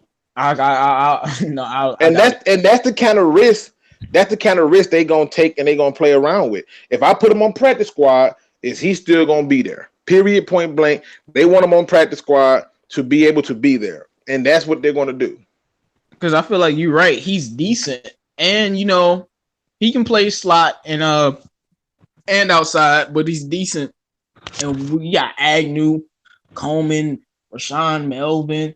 Slay is still out there. You got Adams, you got Tavon Wilson and Will Harris. Like you got so many Tracy Walker. You got so many defensive backs. He's one of them odd man out type guys. And if he was on a practice squad, I don't think he'd be there for long. He'd probably be there by like week 3. Somebody get hurt and they'll take him. Well, again, it's one of those things where the Lions have played this game before. When they took it's a good problem to have, though. When they took Brad Kaya and put him on practice squad, I thought he was going to be there. They took Logan Thomas, thought he was going to be there, and somebody came and took him.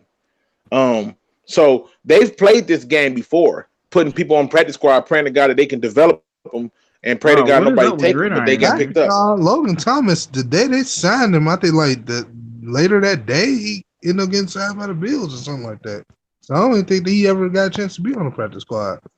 When he first, when we made that attempt, I remember when we made that attempt to try to give him that to him, and then I was like, "Oh, he's interested." And by the blink of an eye, he was gone.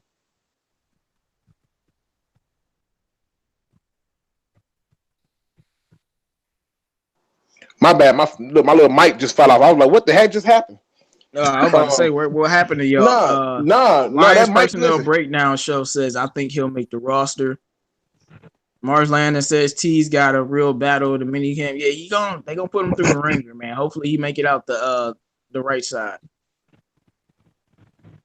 Well, I can tell you this much right here, man. When it comes to the Detroit Lions and you're looking at the people who gonna make this team, you got to start to look at the process of, do they fit the system? Are they versatile? If they versatile and they fit the system, now the question now becomes, simply put, how do they fit into the scheme overall? And that's why when I go to look at Mike Ford, they're giving him all these different looks because they may like what they see on him. Now, there's been some talks about like Adams. They were saying Adams had a few plays where he didn't look so good, on day 2, but he also made a play where it should have been an interception and he dropped it. They said Tavon Wilson made a play on the ball, should have been an interception and he dropped it. But outside of that, the defense has been ahead of them, and it's no surprise. The defense is coming in year 2 into this system. The offense is coming in year 1. So there should be some type of lack of depth there. And if there's a lack of depth there, then of course you're going to see those kind of problems. Yeah, and I want our defense to be destroying our offense. I'm just be honest with you. Well, I roll. the truth is I'll get more believed into it when I see those preseason games and I see pads on them. Right now, they don't have no pads on. Mm-hmm. And if you don't have no pads on, then it don't even matter. You know I'm what I'm very saying? excited about Kerryon Johnson, man. Because even without pads on, you look at him, you be like, dang, man.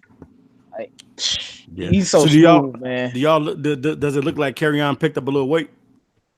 Of course, he said he was gonna have to. I think that's what he did. I don't know how much. Okay, yeah. He just look. I don't know. I mean, maybe he's more healthy than he was coming into the season, but he just looked like he got a little spark in him, Okay, he looked refreshed out there. Yeah. Okay. And I think he has a lot he feels he needs to live up to. As long as he don't complain about the cold. That's the key. James Willis says, "See, I'm not sold on the secondary being in strength. I would like to know why you are so." I don't think our secondary is a strength. I think our secondary will be improved based on the play of the front seven. I just feel like we were 13th in the pass last year with that level of talent. The talent is going to be upgraded. The system is going to be year 2. I think we'll be top 10 in the pass, without a doubt. I don't know. Justin Coleman isn't participating. He's doing some sideline work. I don't know why. Yeah, I think a lot of these people they're like a lot of people who are familiar with what they're doing. They're trying to get looks at the people to see like, hey, do you deserve to be on this team? And if you don't, then that's where it come in at. Jordan Morgan says Ford was actually more solid than people give credit. Last year, he gave up decent plays because he made a play at the ball, and Glover slowed down the guy, got free sideline playing Minnesota. Great catch. Well, I seen the Panthers game. He did not have a good game in that game. Wow. So it's up and down. He's decent, but he was a rookie, and we just picked. I don't know where we got the dude from. Right, we just got him out of nowhere and just threw him in there. Well, one of the things that I wanted to kind of switch the gear up on because I was thinking about this as I was having to do this nice little long drive from work and them working me like the slave.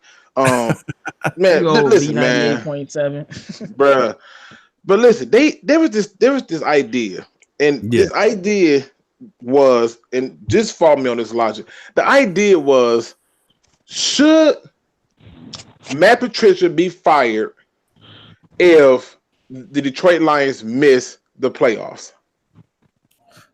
And on top of that, not only do you fire Matt Patricia, but because Bob Quinn brought him in, he should be fired too. Now, my personal thoughts is for You're what? Fired. For what? If Matt Patricia gets an abysmal record, you fire him. But all the pundits is claiming they're going 6-10, 7-9 anyway.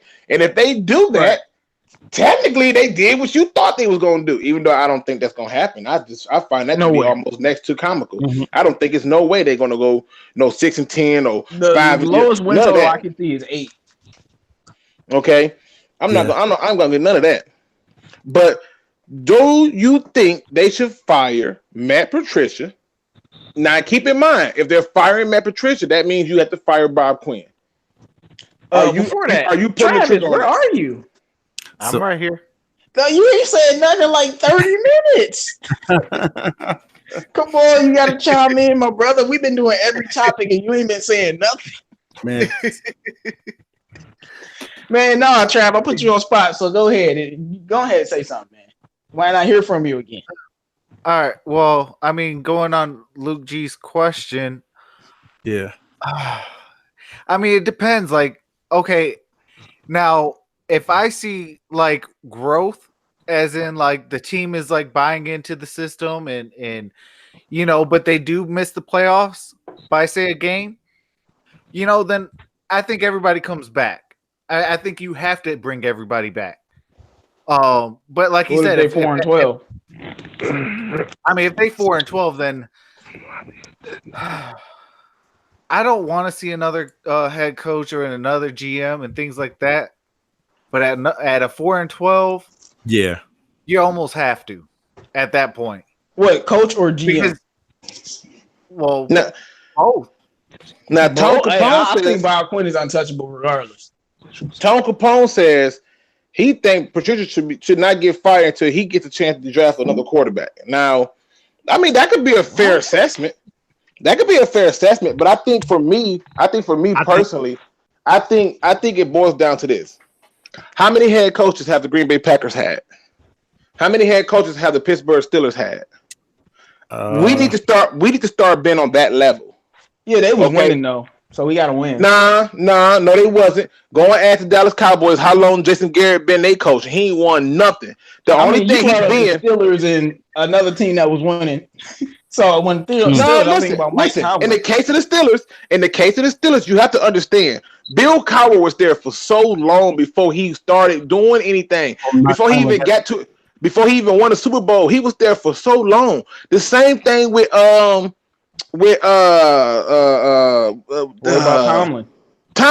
The same thing with Tomlin. Look how long Tomlin got that one Super Bowl, and you ain't heard nothing about the Pittsburgh Steelers in terms of that. They get into the playoffs. What about? But they've had a lot of down seasons too. And what I'm trying to point out to you is they've had a lot of down seasons with a lot of drama and a lot of turmoil, but they stick with their head coaches. That's what you have. With the case of Tomlin, Jason Garrett, that's Jerry Jones being stupid. Tomlin is because they still win, regardless if it's not Super Bowls. What about Marvin Jones? No, but that's not. Listen, okay. Marvin Here's what I'm trying to Lewis. point out to you. Yeah, Marvin Lewis. That's Lewis. a perfect example. Oh my god. No, but it's not just him. It's a lot of this is what I'm trying to point out to you. Look at the teams who are consistently being mentioned as being decent teams. Their coaches have been there a long time. You know how many? Listen, I'm a Seahawks fan, right? Got so many chances, Luke. Marvin Lewis. Listen. I feel you, but I'm also listen. I love my Lions. I'm also a Seahawks and Bucks fan. I remember watching the Seahawks under Pete Carroll win the division with a 7-9 record. I'm gonna repeat that. They won the division with a 7-9 record with Pete Carroll. They had some down years, but they kept giving Pete Carroll a chance to get it right, to stay consistent. And I love what Melvin Drew just said. We cannot afford another turnaround. Because every time you turn around, you taking 2 steps forward to walk 20 steps back. So if you telling me that, I gotta fire this head coach, or I gotta do it, I'm not gonna let him get 2 years in with his draft, his people, and then we gonna fire him. You just can't do it. I will say my opinion on this is now Matt Patricia is, like I said, man. I want to fire him if he go anything under 8-8. But if he 6-10 or worse again, I would fire him. I'm not getting rid of Bob Quinn no matter what. Just because I trust in Bob Quinn. Tone Capone said Stafford should go before Patricia. I would like to know why. He's the one that's been carrying the franchise. I would like to know why. Explain. That's a good question. Well, he's been and listen, thank you, George. George Morgan pointed out Tomlin was only the third coach in the last 50 years in Steelers history. They stick to their coaches. It's consistency that is winning. Right. Even when you go to the Green Bay Packers, look at all them crappy years before they traded and got Brett Favre. They let that coach get all the time that he need. Mike Holmgren. I'm messing his name up. Then they went for Holmgren. I'm messing it up. Then they went to him to Sherman, and they just kept bringing these people in that stayed consistently year after year. The Lions are the only person. So how long do you stay with the coach? You know what I mean? How long do you stay with the coach that you just hired? You know, are you giving him a 3-year run, or you give him a 5-year run? Well, here's the thing. Here's the thing. You got it's this thing. You have to take each situation piece by piece. You gave Jim Caldwell, who didn't beat no winning teams, who had mediocre at his best. You gave him 4 seasons. Now the argument is going to be where he made playoffs. Okay, fine. But at the 4th season, that's enough data to say you ain't the guy. You can't get over the hump. Your dad last. Listen, 4 seasons, he's never had a 100-yard rusher. 4 seasons. Matt Patricia come in, he has it already in 1 season. That's a good start. And under Jim Caldwell, there was never no bill for a scheme, right? It was more so like grab a player here, hey Stafford, throw the ball. That's not how you win these things. You have to be able to build for a particular plan and a scheme. That's different. In this case, I'm just saying at this point, the new rule should be give him at least 4 years. Now, granted, I wanted Matt Patricia fired after the first year, and the reason for that was because I saw a lot of coaching flaws. I understood the situation. I totally got it. I get it to this day. Okay, but the difference is for me, the one thing that saved Matt Patricia for me was down the stretch they got better. The one thing that saved Matt Patricia for me is you were a defensive coordinator. What did you do? Tell your GM, go out and get me these pieces, and your defense got better. When we had Jim Schwartz, I rolled with Jim Schwartz because the defense got better. When we got Jim Caldwell, when did the offense get better? I mean, the offense been in a sluggish funk for a minute. And that's the problem. There's no offense balance. was good. They had one good year, really. Yeah, they've been in a sluggish. The best year the offense had was 27. The year Caldwell got fired, 2017. But that was the best year the offense had in some time. But though, because they were horrible, as you know, running the ball. They were worse than the year. Man. He can't. That's but see that. Hey, what's up, Michael? Everything you said, Luke, is why I'm keeping Bob Quinn, because he's building players for a certain system. He's even picking players that can fit in any system. Example, Jared Davis, and even I would say Jelani Tavai. Right. So, it's other guys, TJ Hawkinson. He's picking guys that's versatile enough to, if some serious change happened, we can still hold on to some of these guys.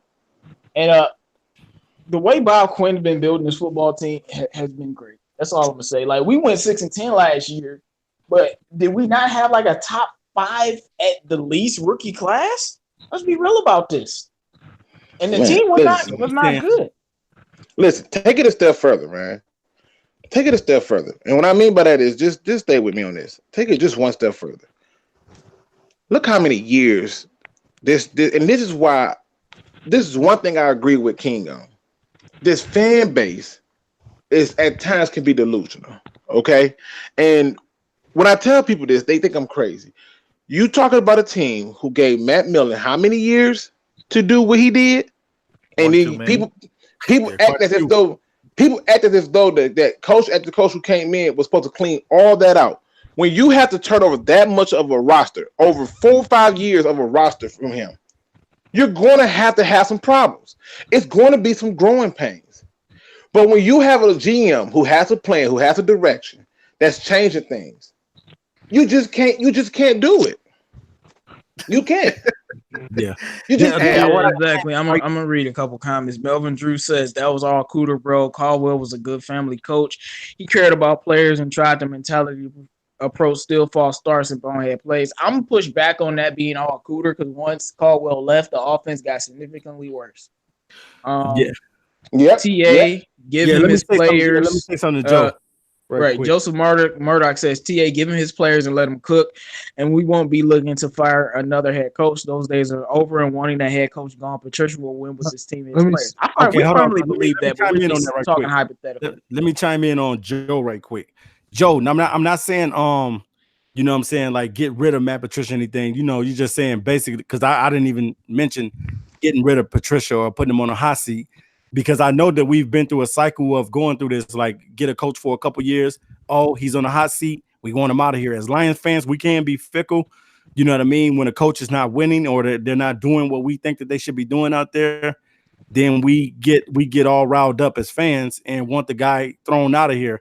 I definitely think that Patricia deserves an opportunity to try to change the Detroit Lions.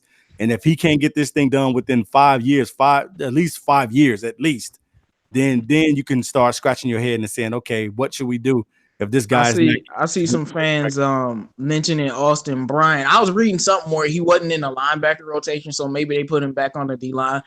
That's still, the jury's still out on that, but I like Austin Bryant. I think he fits the system. Melomo says Stafford's going to silence all of his haters this year. I just think he's super motivated this year. He finally has what he needs in running game. 12-1 when running game over 100-yard rusher. Well, that's what we're hoping, man. We're hoping that the offensive line protects him and the team is balanced to a point where we running that ball down people's throats and then finishing drives with touchdowns. I love what Joseph Murdoch said, because to me, I think too often we as fans, and this is why if you go to any of my videos, you don't see me point the blame at the quarterback. I said we don't blame every quarterback we have had. Right? The only consistent thing was William Clay Ford, and he said that was all William Clay Ford with this good old boy club. But if that's not enough proof, how does Jason Garrett keep his job? How does Marvin Lewis keep his job? You know, listen. How does these head coaches keep getting jobs? How many jobs does Rex Ryan have? Look at all these lame duck coaches who keep on getting another shot. You know what's so bad about the Jason Garrett situation? It's not. I mean, I know some of the most diehard Cowboy fans that I can't stand, by the way, but Cowboy fans that you will ever meet in life, and the one thing they say, we still got Jason Garrett though. Like that's all they say. It don't matter how positive you are about the Cowboys, they know they don't have the right coach. And listen, fact. What's scary about that, J-Mo, is one of my good friends, bro. I'm talking about one of my good friends, a die-hard Boys fan. You hear me? Every year he get hype about them getting a player and be like, we got Jason Garrett as the head coach. Every year. Like I said, the fans know, man. And what I'm noticing is this. It's a repeat. Okay? It's a repeat right now of what's going on with those fans. And that repeat is the same thing that it's always been. And that's just the simple fact that the best teams win because of coaching. You know why? Again, I am a Lions fan. I love them, but I also like the Seahawks and the Bucks. I've been that way since a kid. I've always liked underdog teams to see those things. Who number one though? I really don't have one, but I always. After how you chewed me out earlier. Okay. But I've been very consistent in telling you that I've liked all these teams for different reasons. Like I've never said like Detroit with the team because you know that's the home team. You love the home team, you want to rep the home team. But when I started playing this sport and I started playing defense, all my favorite defensive players was on the Bucks. The Warren Sapps, the Derek Brooks, the John Lynch's, the Rondé Barbers. Those were my guys. And then you go over to the Seattle Seahawks. They too had good defensive players that I love, like LeVon Kirkland. They had Kevin Greeny, Steve Atwater. You know, they had pieces over there. I can just go on. I can go on. Yeah, I like. No, he ended up going over to Seattle. Trust me. Towards the end of his career. And listen, when he got there, you would have knew he was losing nothing. Trust that too. Oh yeah, I want to hit. You know, but I'm saying on your coaching point though, I want to highlight a coach that he really elevated this team to new heights. Had everybody thinking the team was, you know, the hot new kid on the block, and I'm talking about Sean McVay. I mean, had people thinking Jared Goff was like a top 5 quarterback. I mean, listen, and no matter what you want to say, he took him to a Super Bowl. Yes, he's outcoached in the Super Bowl, but he's the example of a great coach elevating the team. Well, yeah, he did. They had a lot of talent too. You gotta look at it like this too, J-Mo. You know, even though you got a head coach that's out there, you know, running the team and making sure guys, but it's the players that go out there and execute. You can coach into your nose, until your nose bleed.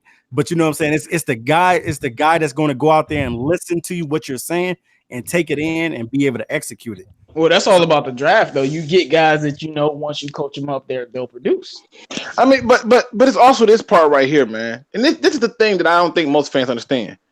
90, I'm gonna say it again, 90% of the league are system players.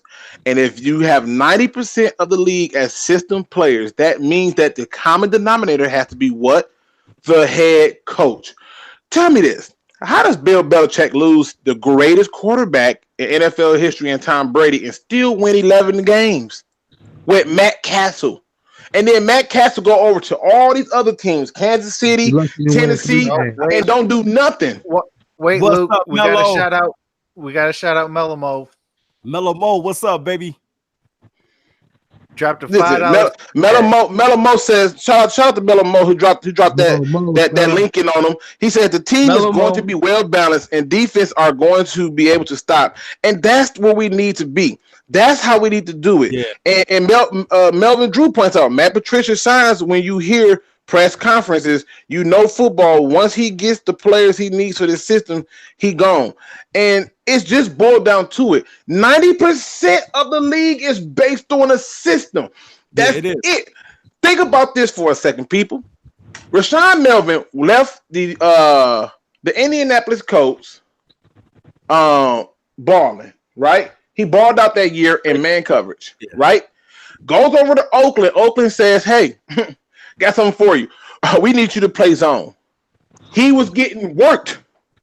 But if that's not enough proof, let's go and talk about Kyle Van Noy, who gets picked up and used as an outside linebacker and looks pathetic.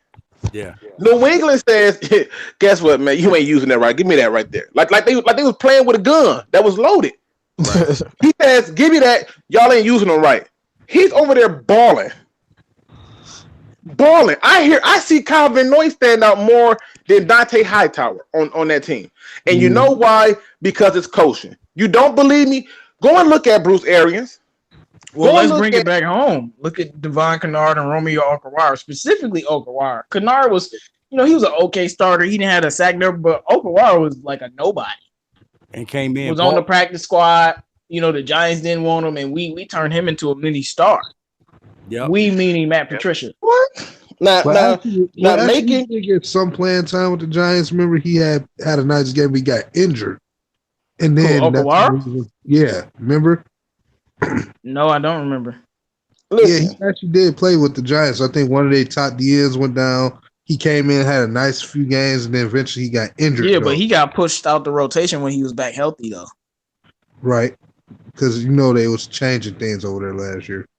So basically, some players definitely didn't have no year like last year with the Giants. Oh yeah, definitely. But those guys are set and designed to play within a set system, and that's what this whole what the slogan is for the New England Patriots. Just do your job. I don't need you to be a superstar. I need you to do your job. And when you go through, and like even right now, I'm like making all kinds of games. McKenzie says I'm just listening to 97.1. And Pat, I hate the Lions. Caputo said the Lions compared to the 49ers. This is the kind of stuff that they're pushing out.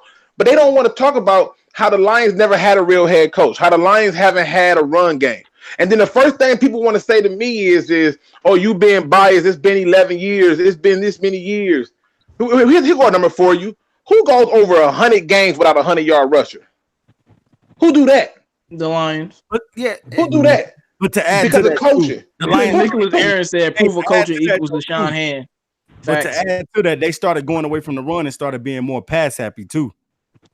Well, that's because they didn't have nothing to run with. Listen, all right, I hate to open up wounds. I hate to open up wounds, but I'm finna bring it to you in full circle right here. You know how many drafts Ozzie Newton has missed on, and they never fired him.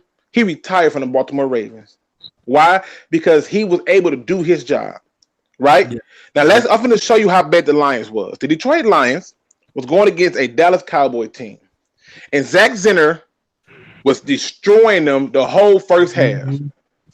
He touched the ball 2 times the second half to finish the game with 67 yards. Don't tip me off, Luigi. I'm just saying. Let's make it more and more egregious. He only touched the ball that first drive, and then it was like, all right, Zenner, it's enough of you. And Jeff, I'm probably gonna put out your name wrong. I apologize. Jeff Margiff says Pats have always had depth too. These are the things. These are the things that winning coaches do. You create depth, you get a system, and create depth, and get the guys to do their job. And if they can't do their job, you ship them out. Yeah. Period. All this talk and all this hype that they was having with all these other people, ain't nobody say nothing about Julio Jones missing minicamp, right? Ain't nobody say nothing about that. You know how many players missed minicamp this offseason, and it wasn't nobody talking about that. Now I know that they figure like the media, like I said, the media has to be negative. They figure but listen. Negativity is what sells. Could you imagine if every day you hopped on a radio sports talk show and every time you hopped on, they're singing "Don't Worry, Be Happy"? Imagine that. Like that's the only song they played, right? You would be going crazy. But the truth is this, and I agree with Buff. Julio deserves that money and he deserves to miss. But here's what I'm trying to point out: it only counts when it's the Lions. That's when everybody's upset. That's when everybody's angry. Why? Oh, well, because we are Lions fans. I get that. But my goal is for you to look at it just a little bit different. Because I'm still waiting for somebody to give me the answer to the people who's winning without a rushing attack. Who's winning championships without a run attack? Vince Lombardi keep telling y'all how to be great, and we want to keep ignoring him. He says you got to run the ball. You know who listens to Vince Lombardi? Bill Belichick. Tell you how I know? Because they've had top 5, top 10, top 15, number 1, number 2 rushing. You tell you how I know when they failed on it? They went 18-0, got to the Super Bowl, didn't run the ball, passed their way all the way through it, didn't run the ball and lost. You got to control the clock. Yeah, it is about controlling the clock. Yep.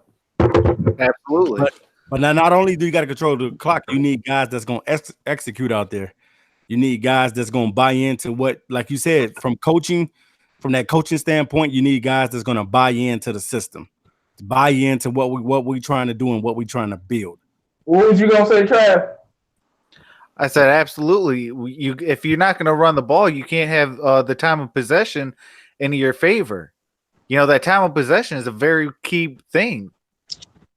Yeah, it's the most important thing. Y'all want to know? Fun fact, you know, back before Stafford got hurt, guess who was number 1 in the league in time of possession in 2016?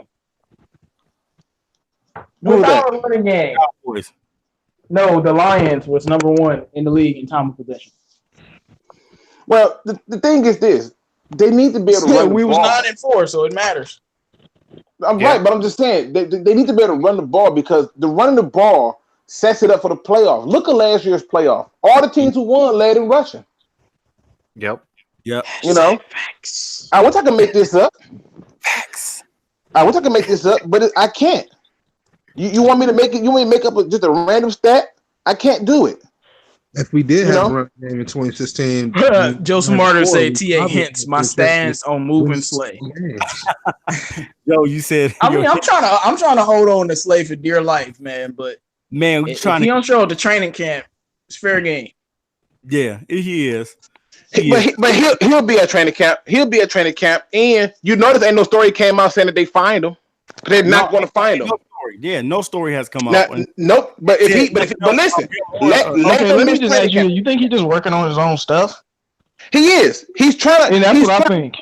He's trying to put the pressure on them by having the fans get upset about it and say, "Look, he's not. They're not paying me. Look what they're doing to me." And what he thought was going to happen was, based on what's going on with Calvin Johnson, he thought, well, I might as well go ahead and keep the pressure on them because what they going to do, not pay me with all this publicity that they got going on? Boy, the problem was his numbers was down too. Slay numbers was down. And listen, take it one step further. Take it one step further. We don't got to go too far. We just got to go one step further. Okay. How do you got 2 years on your contract and come with that? And when you come with it on a down year. Like nothing you did. Coming at us with a down year and thinking that you finna cash you out because that ain't finna happen. I swear, Slay is, to me personally, one of the most likable guys off the rip, but then he does things that kind of make you look at him like, what is wrong with you? No, Slay is that's why I always say Kerryon Johnson is like the Slay of the offense because of Slay's personality. But yeah, he's definitely the life of the team when at least the defense. But here's the thing. This is not no knock on Slay. I don't want to knock Slay. I'm not trying to knock Slay. I'm just saying that listen, in this thing called business, you got to be able to have leverage. And the best leverage you can have when you're trying to get ratings is negativity. Think about this for a second, people. If negativity don't sell, of all the teams you can put on there, why do you want only the teams with the worst records? That's a good question. The New England Patriots ain't did nothing but win. Why you don't go bother them? Why you don't go bother the team? Like they're the ones we really need to see. Matter of fact, winning people ain't got nothing to say. It's when you lose. That's when people, trade him. Get rid of them. When you losing. You see what I'm saying? But what they'll do is they'll turn around and flip it and be like, but see, y'all just being a homer, man. Y'all not listening, man. Listen, I'm listening. Right. I'm paying close attention. And what I'm telling you is at the end of the day, this is not me making this up. At the end of the day, what you're starting to see is negativity sales. It does. Okay? Negativity sales. Pat Caputo is on the radio right now being negative. How can you compare the Lions to the 49ers? How? I'm so sick of them, bro. Like, I'm so sick. Made me want to throw up, bro. Like, can you just be positive once a day? Bruh. They positive once a year. I feel that we should stand snatch, though, personally. Yeah, no, I definitely think we should. It depends on what PJ Johnson do, though. I mean, okay, even that PJ Johnson do show flashes that he could be like the next guy. Snats right now, you don't have to give him like a major 5-year deal. I think you could still give him like extra 2 third-year options kind of deal, because the fact of the matter, you're bringing him here for a specific job, and that's to sit there and nose tackle after that run and stop the run. And that's what he came here and literally turned our defense and flipped it upside down or right side back up, because we were terrible before he got here. And not to mention, he did not have a bye week break. So I feel like if anybody deserves an extension right now, it's him. I'm not going to disagree with you, but I'll just say that this is Matt Patricia. He can find anyone to do Snack's job. Yeah, but I like what Nomis is talking about.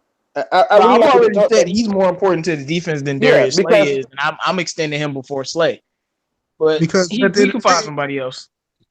Because here's the thing though. You got to keep in mind, he could find somebody else. But what Nomis is saying is the same thing that I had said about Ndamukong Suh. There is a stat that you can't put on there. It's an intangible. He has impact on this game when he's on the field.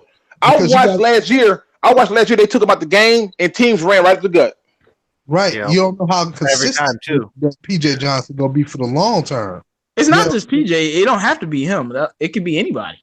Right. Yeah, but we don't. Yeah, but right now we got people like Trey Flowers. You still got Ashawn. You still got Deshaun Hand. You still got somebody we can draft. Those are not nose tackles. I'm talking about a defensive nose tackle right now that we got that's a big 300+ pound body that can clog that hole up and stop that run, helps that secondary be able to pass defend. Those are the basic chemical make us for the defense. Pass defend, run stop. Like I said, I'm not disagreeing with you, but in Matt Patricia's system, he didn't have snacks in New England. That's true. I'm quite sure they had a guy. We could draft somebody or train up somebody to do what he does if they don't want to pay him because he's 30 years old. Player is replaceable. You know what I'm saying? No matter. Yeah. That's true. The point Every of him player on the team, including the quarterback, is replaceable. That is true. I never said they weren't replaceable. I'm just saying if you got the chance to keep the guy now, you might want to extend him. Yeah, and I think they're gonna let him play out his year first. Yeah. Because if he have a down year, then he's gone. I just think that we are at a point now where we as fans have to be a little bit more diligent in how we're viewing these games. We got to be a little bit more diligent in how we view these moves. When the Lions messed up, I promise you, you're going to see Luke G respond totally different. Right? And my response is going to be different from season to season. But what you're not going to see Luke G do is hold on to every stain from the past, bro. You just can't do it. I can't do it. It's physically impossible to move forward with your head turned backwards. Yep. It's just not possible. Let's see. George Morgan got a comment about Snack. He said Snacks is 30. He's on a 4-year, $43 million deal with 2 years left. Did I mention he got $20 million guaranteed? Now, if he was worth more with his 4th-year run at number 1, why didn't he get it then? That's a good one of the reasons he didn't get it. One of the Giants did him dirty. Is because the Giants were in cap hell. They didn't have the cap like that. They just gave big deals to the foreign players that messed a lot of things up. Strahan got a big deal. Justin Tuck had got a big deal. Those guys came off the books, but they took years to come off the books. Strahan is a little bit faster because he retired. But Justin Tuck, he went on to play on other teams, so that money had to come off the book. They had all these players that they had drafted and traded. They even turned around and traded Eli Apple. That was a huge cap hit. All right, they had all these different little. Yeah, they should never have paid Eli Apple. That was the L. They didn't pay him. They drafted him, and then they said, you know what, he's not working out. And they bounced him.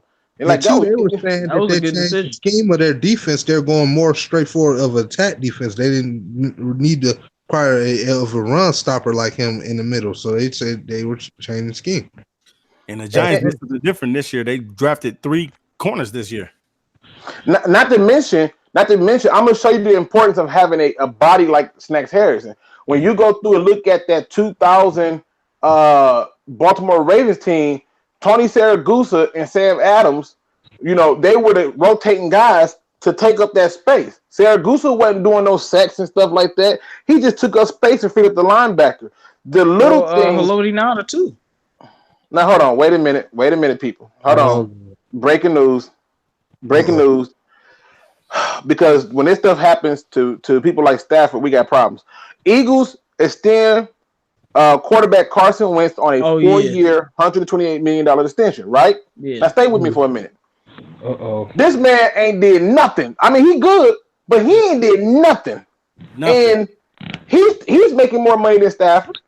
But everybody wants Stafford gone. See, that's the kind of stuff I don't understand. Well, Stafford got the highest cap hit this year. It doesn't matter. That cap hit that he got don't matter because we also got cap space. That was one of the best things they did was give him that contract early, so there was no complaints down the road.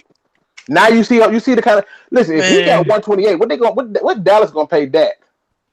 You know, I hope, man. Like I said, if Dallas pays Dak 130, they'll regret it. And I'm gonna be on record. They should have kept Nick Foles. I don't care what nobody say.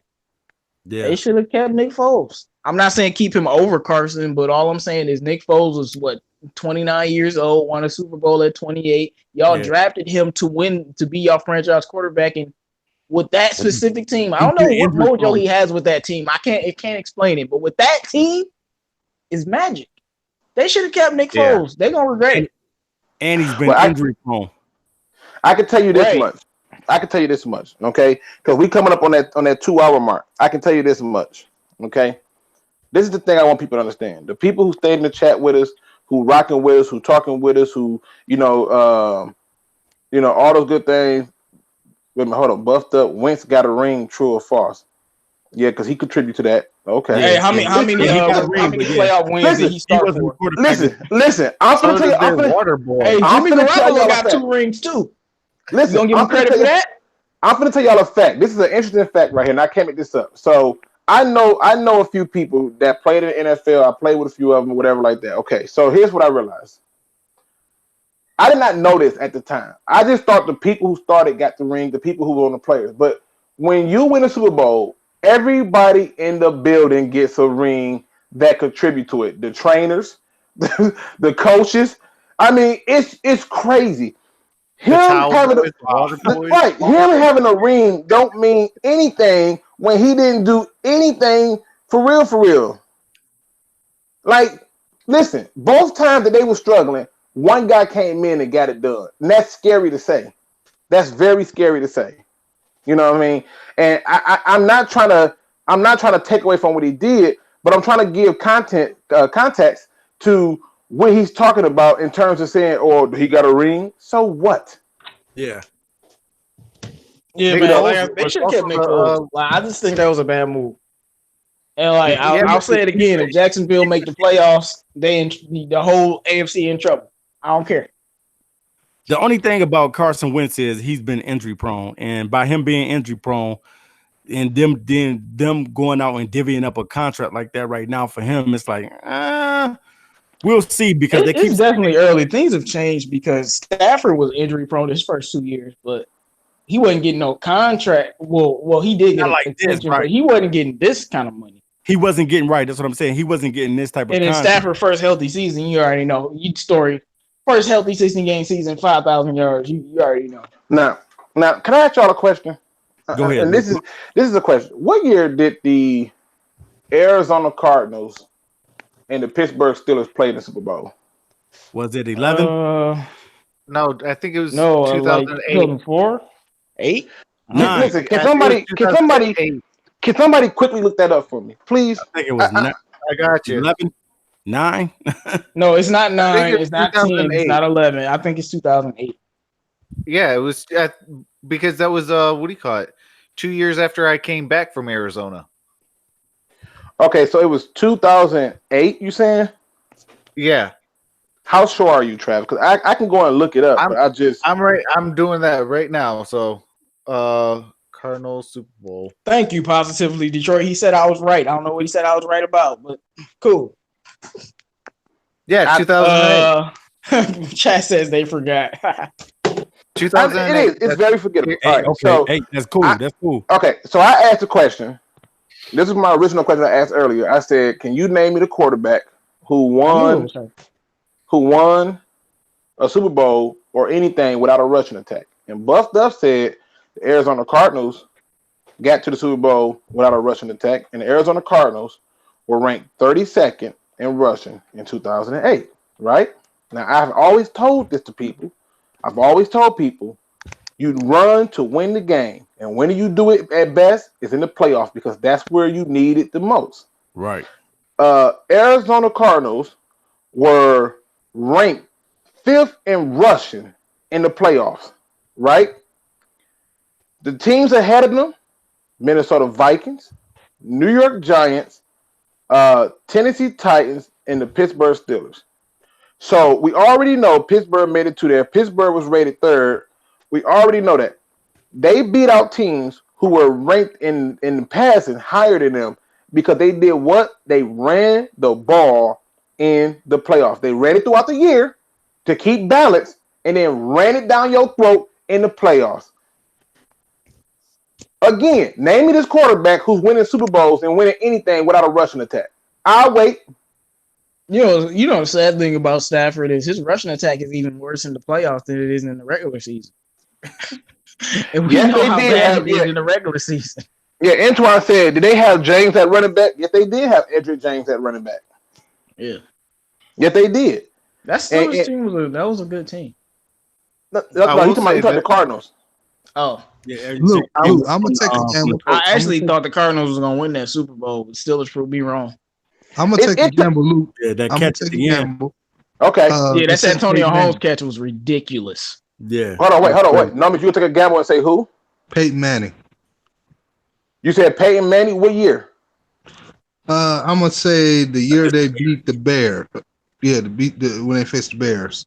The Bears beat themselves in the Super Bowl, but okay, what year was that? I can't remember these years, man.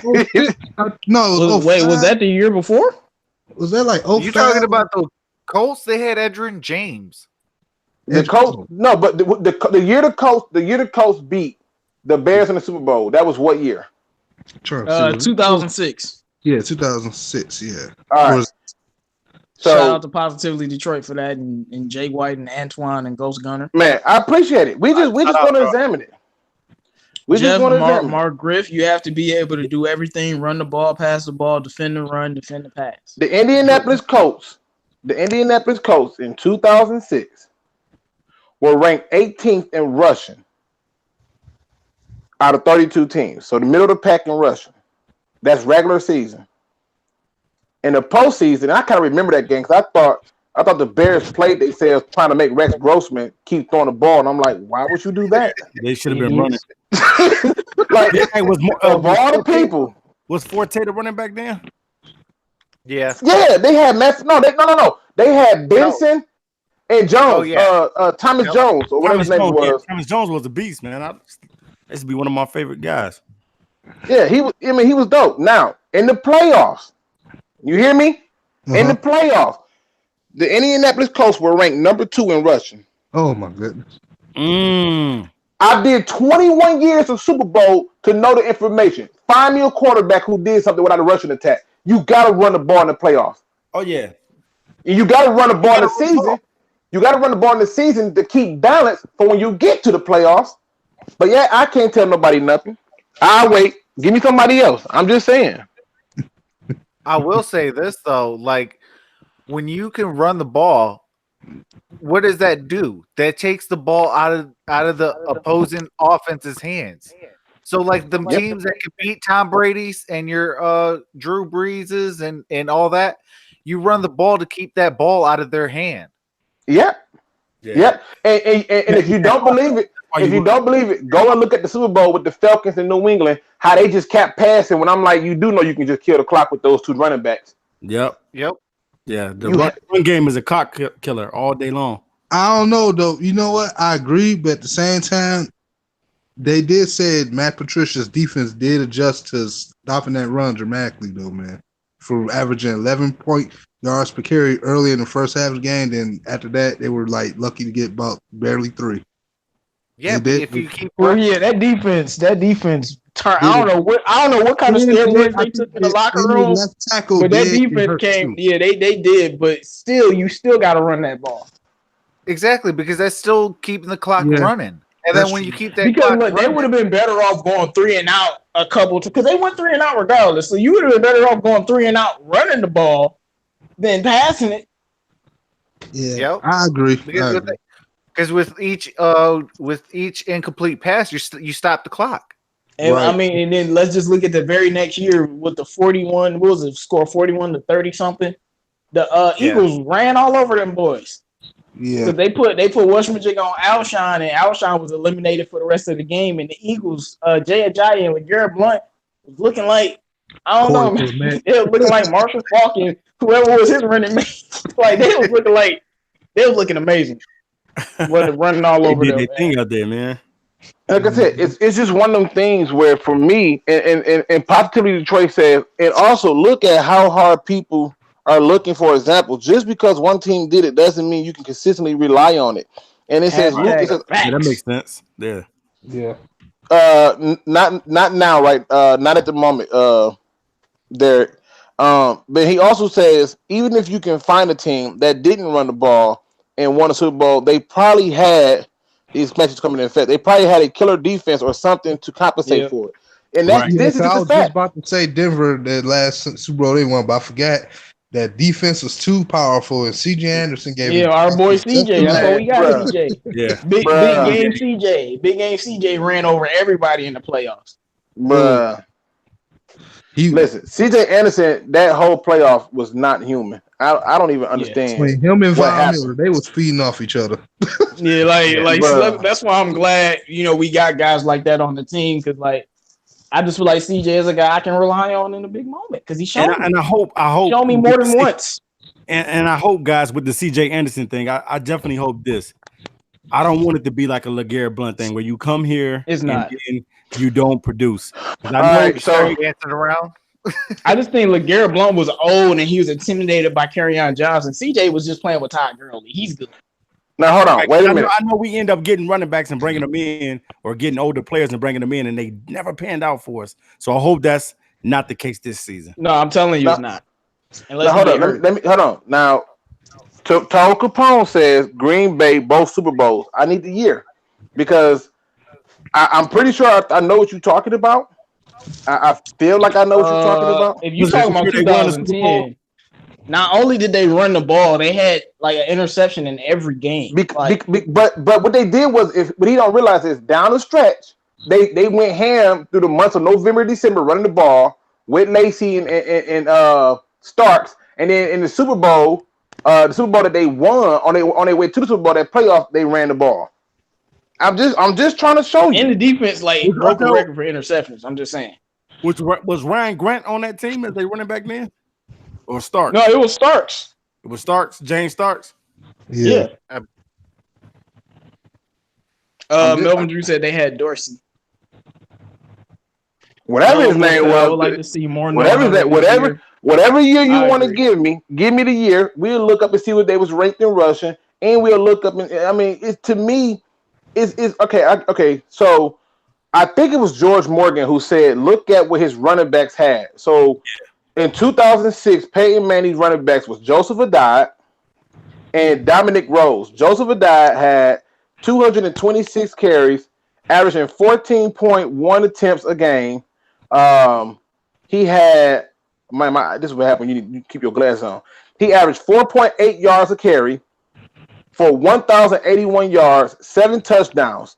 Dominic Rose, who was his running back mate, had 187 carries, 11.7 attempts a game. So we know 11 and 14 is how much? 25 attempts. They had at least 25 attempts a game. He averaged 3.4 yards a carry, had 641 yards rushing. So they had literally, as a team, over 1,700 yards rushing between two running backs. And over 5, let me go back up to Joseph Adai name. 5 and 12 touchdowns rushing, not even including what they got in the pass game. Now that's just in the regular season. That's just in the regular season. I didn't even go into the postseason, but I'm just showing you they had a rushing attack. And the leading rusher that year, to put it in context, the leading rusher that year was LaDainian Tomlinson. The quarterback failed them. The second leading rusher was Larry Johnson from Kansas City. No quarterback. You have to have balance and defense to win these games, and it starts with running the ball. Yep. The chat is saying they had Ryan Grant. I think they're talking about the Packers. Oh, he said they didn't have. I just want to know the year you want me to look up Green Bay's championships. But again, did they have Ryan? Okay. Yeah, I mean, you can get that horse. I think they get it. I think it's kind of upsetting to some people in the chat that they can't find anyone, and they like, well, now you try to absolve Stafford for all of his years. But I'm not listen. Listen, you can't win without running the ball. Can't win without playing defense. Hold on 1 second. Buffed up. I just want to let you know, even though Charles Woodson played for the Packers, that's still my favorite corner. So he went to Michigan, bro. Yeah, that was right. Fans. Corner, man. I don't care if he played for the Packers.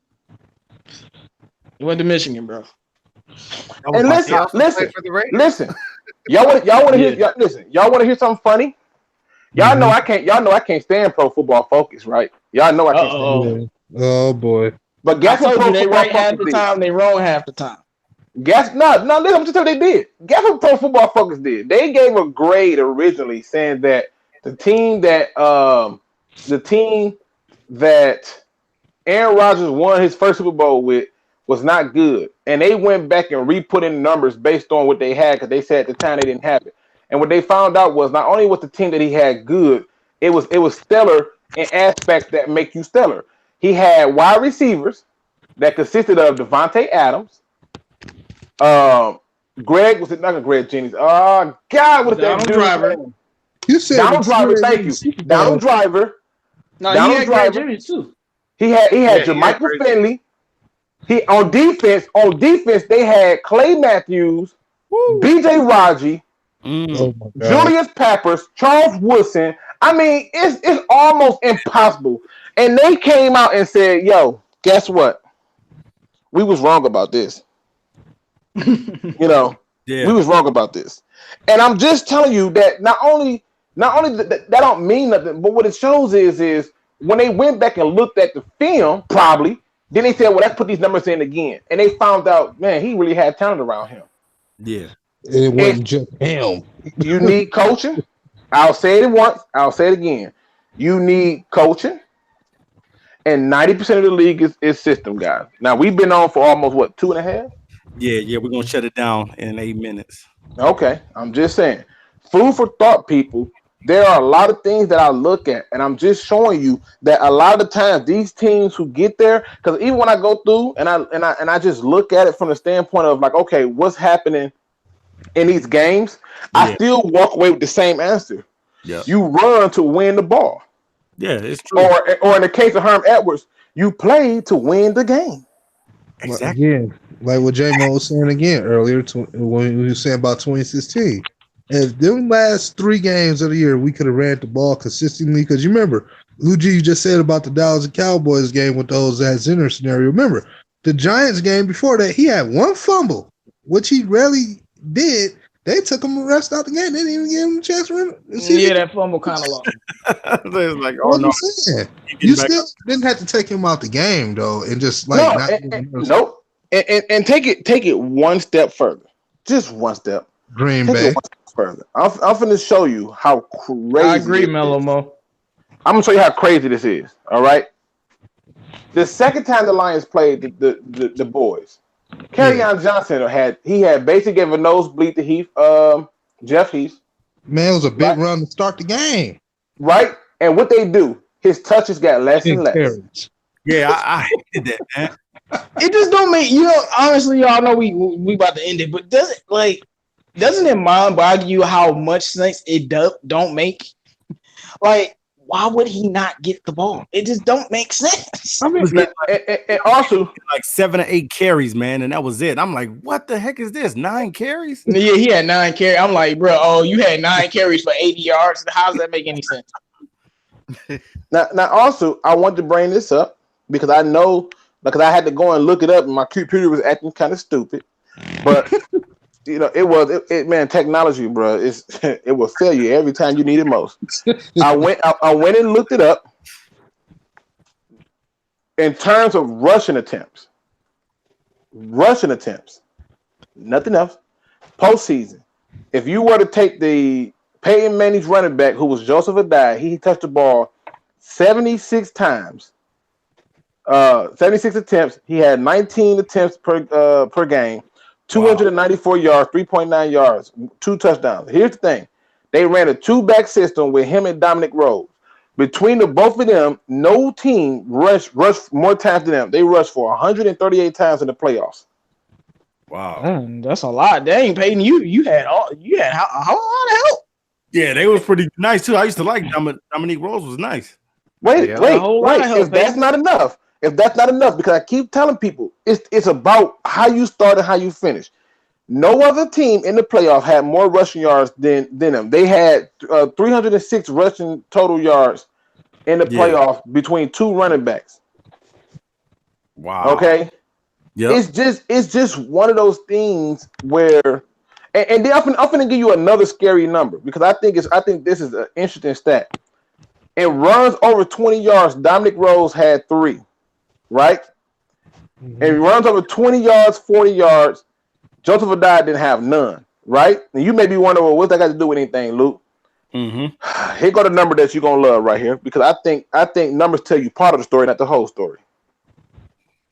They accounted for 38 first downs and almost,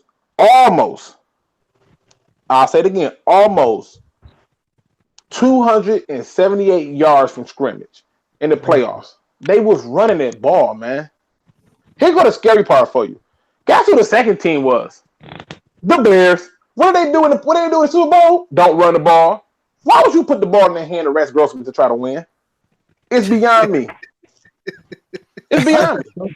I think these coaches feel like go out there and show you can be a winning quarterback. Like I don't understand why these coaches be switching up once they quarterbacks get to the Super Bowl.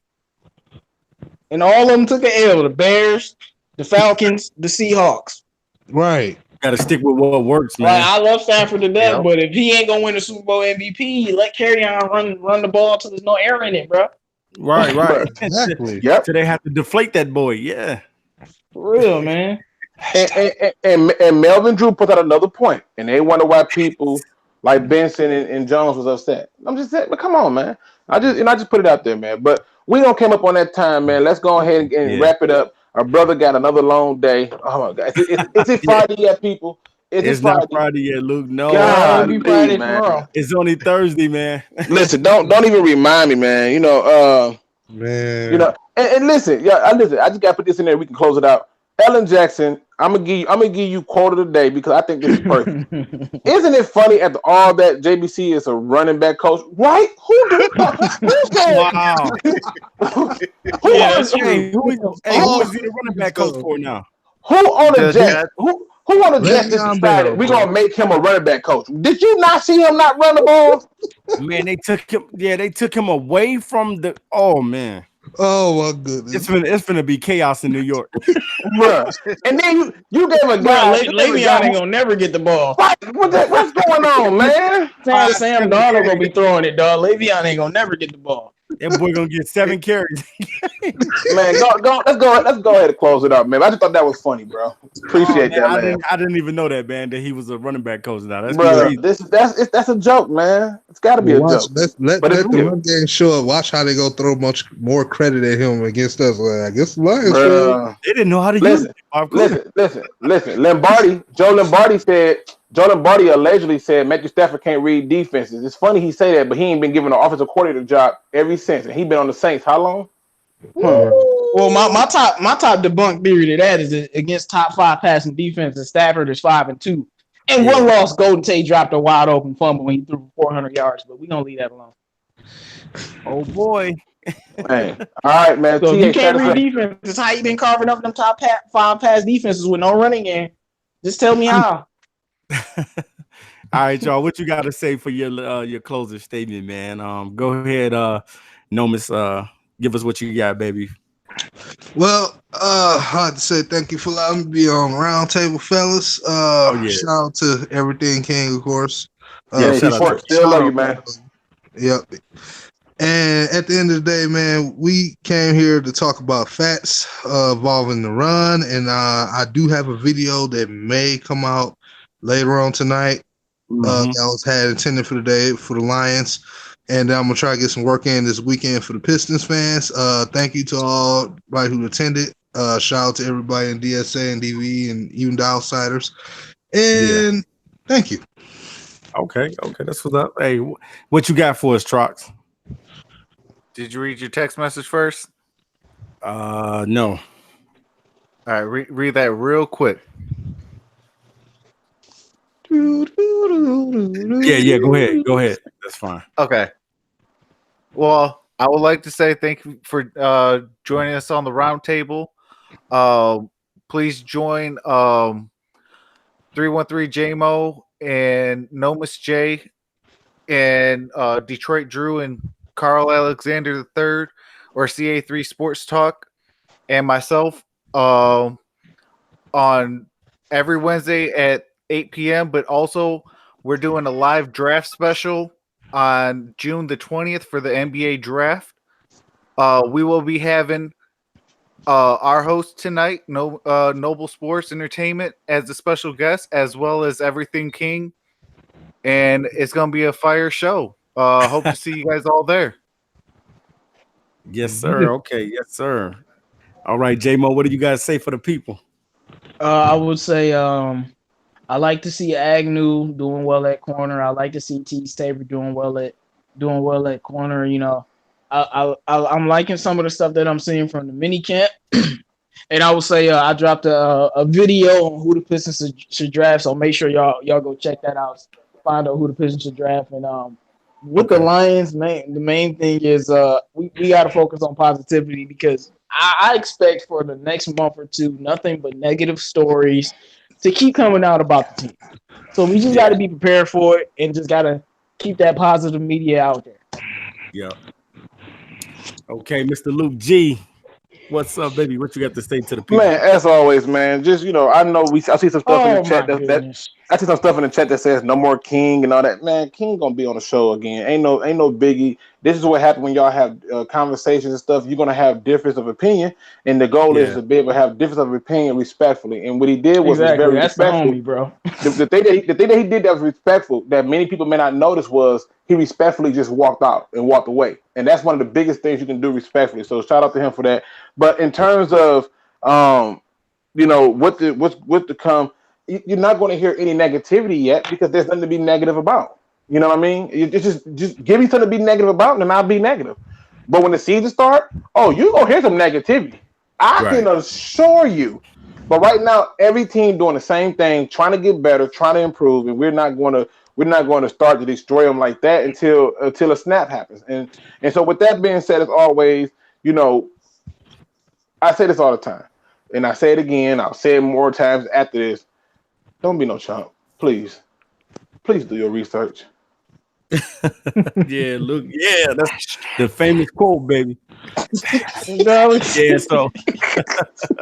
So yeah, guys, we appreciate everybody for coming out tonight and joining us in the with the show tonight. Definitely, man, make sure you guys check them out on Center Court on Wednesdays. Definitely, I will be a special guest on their draft show.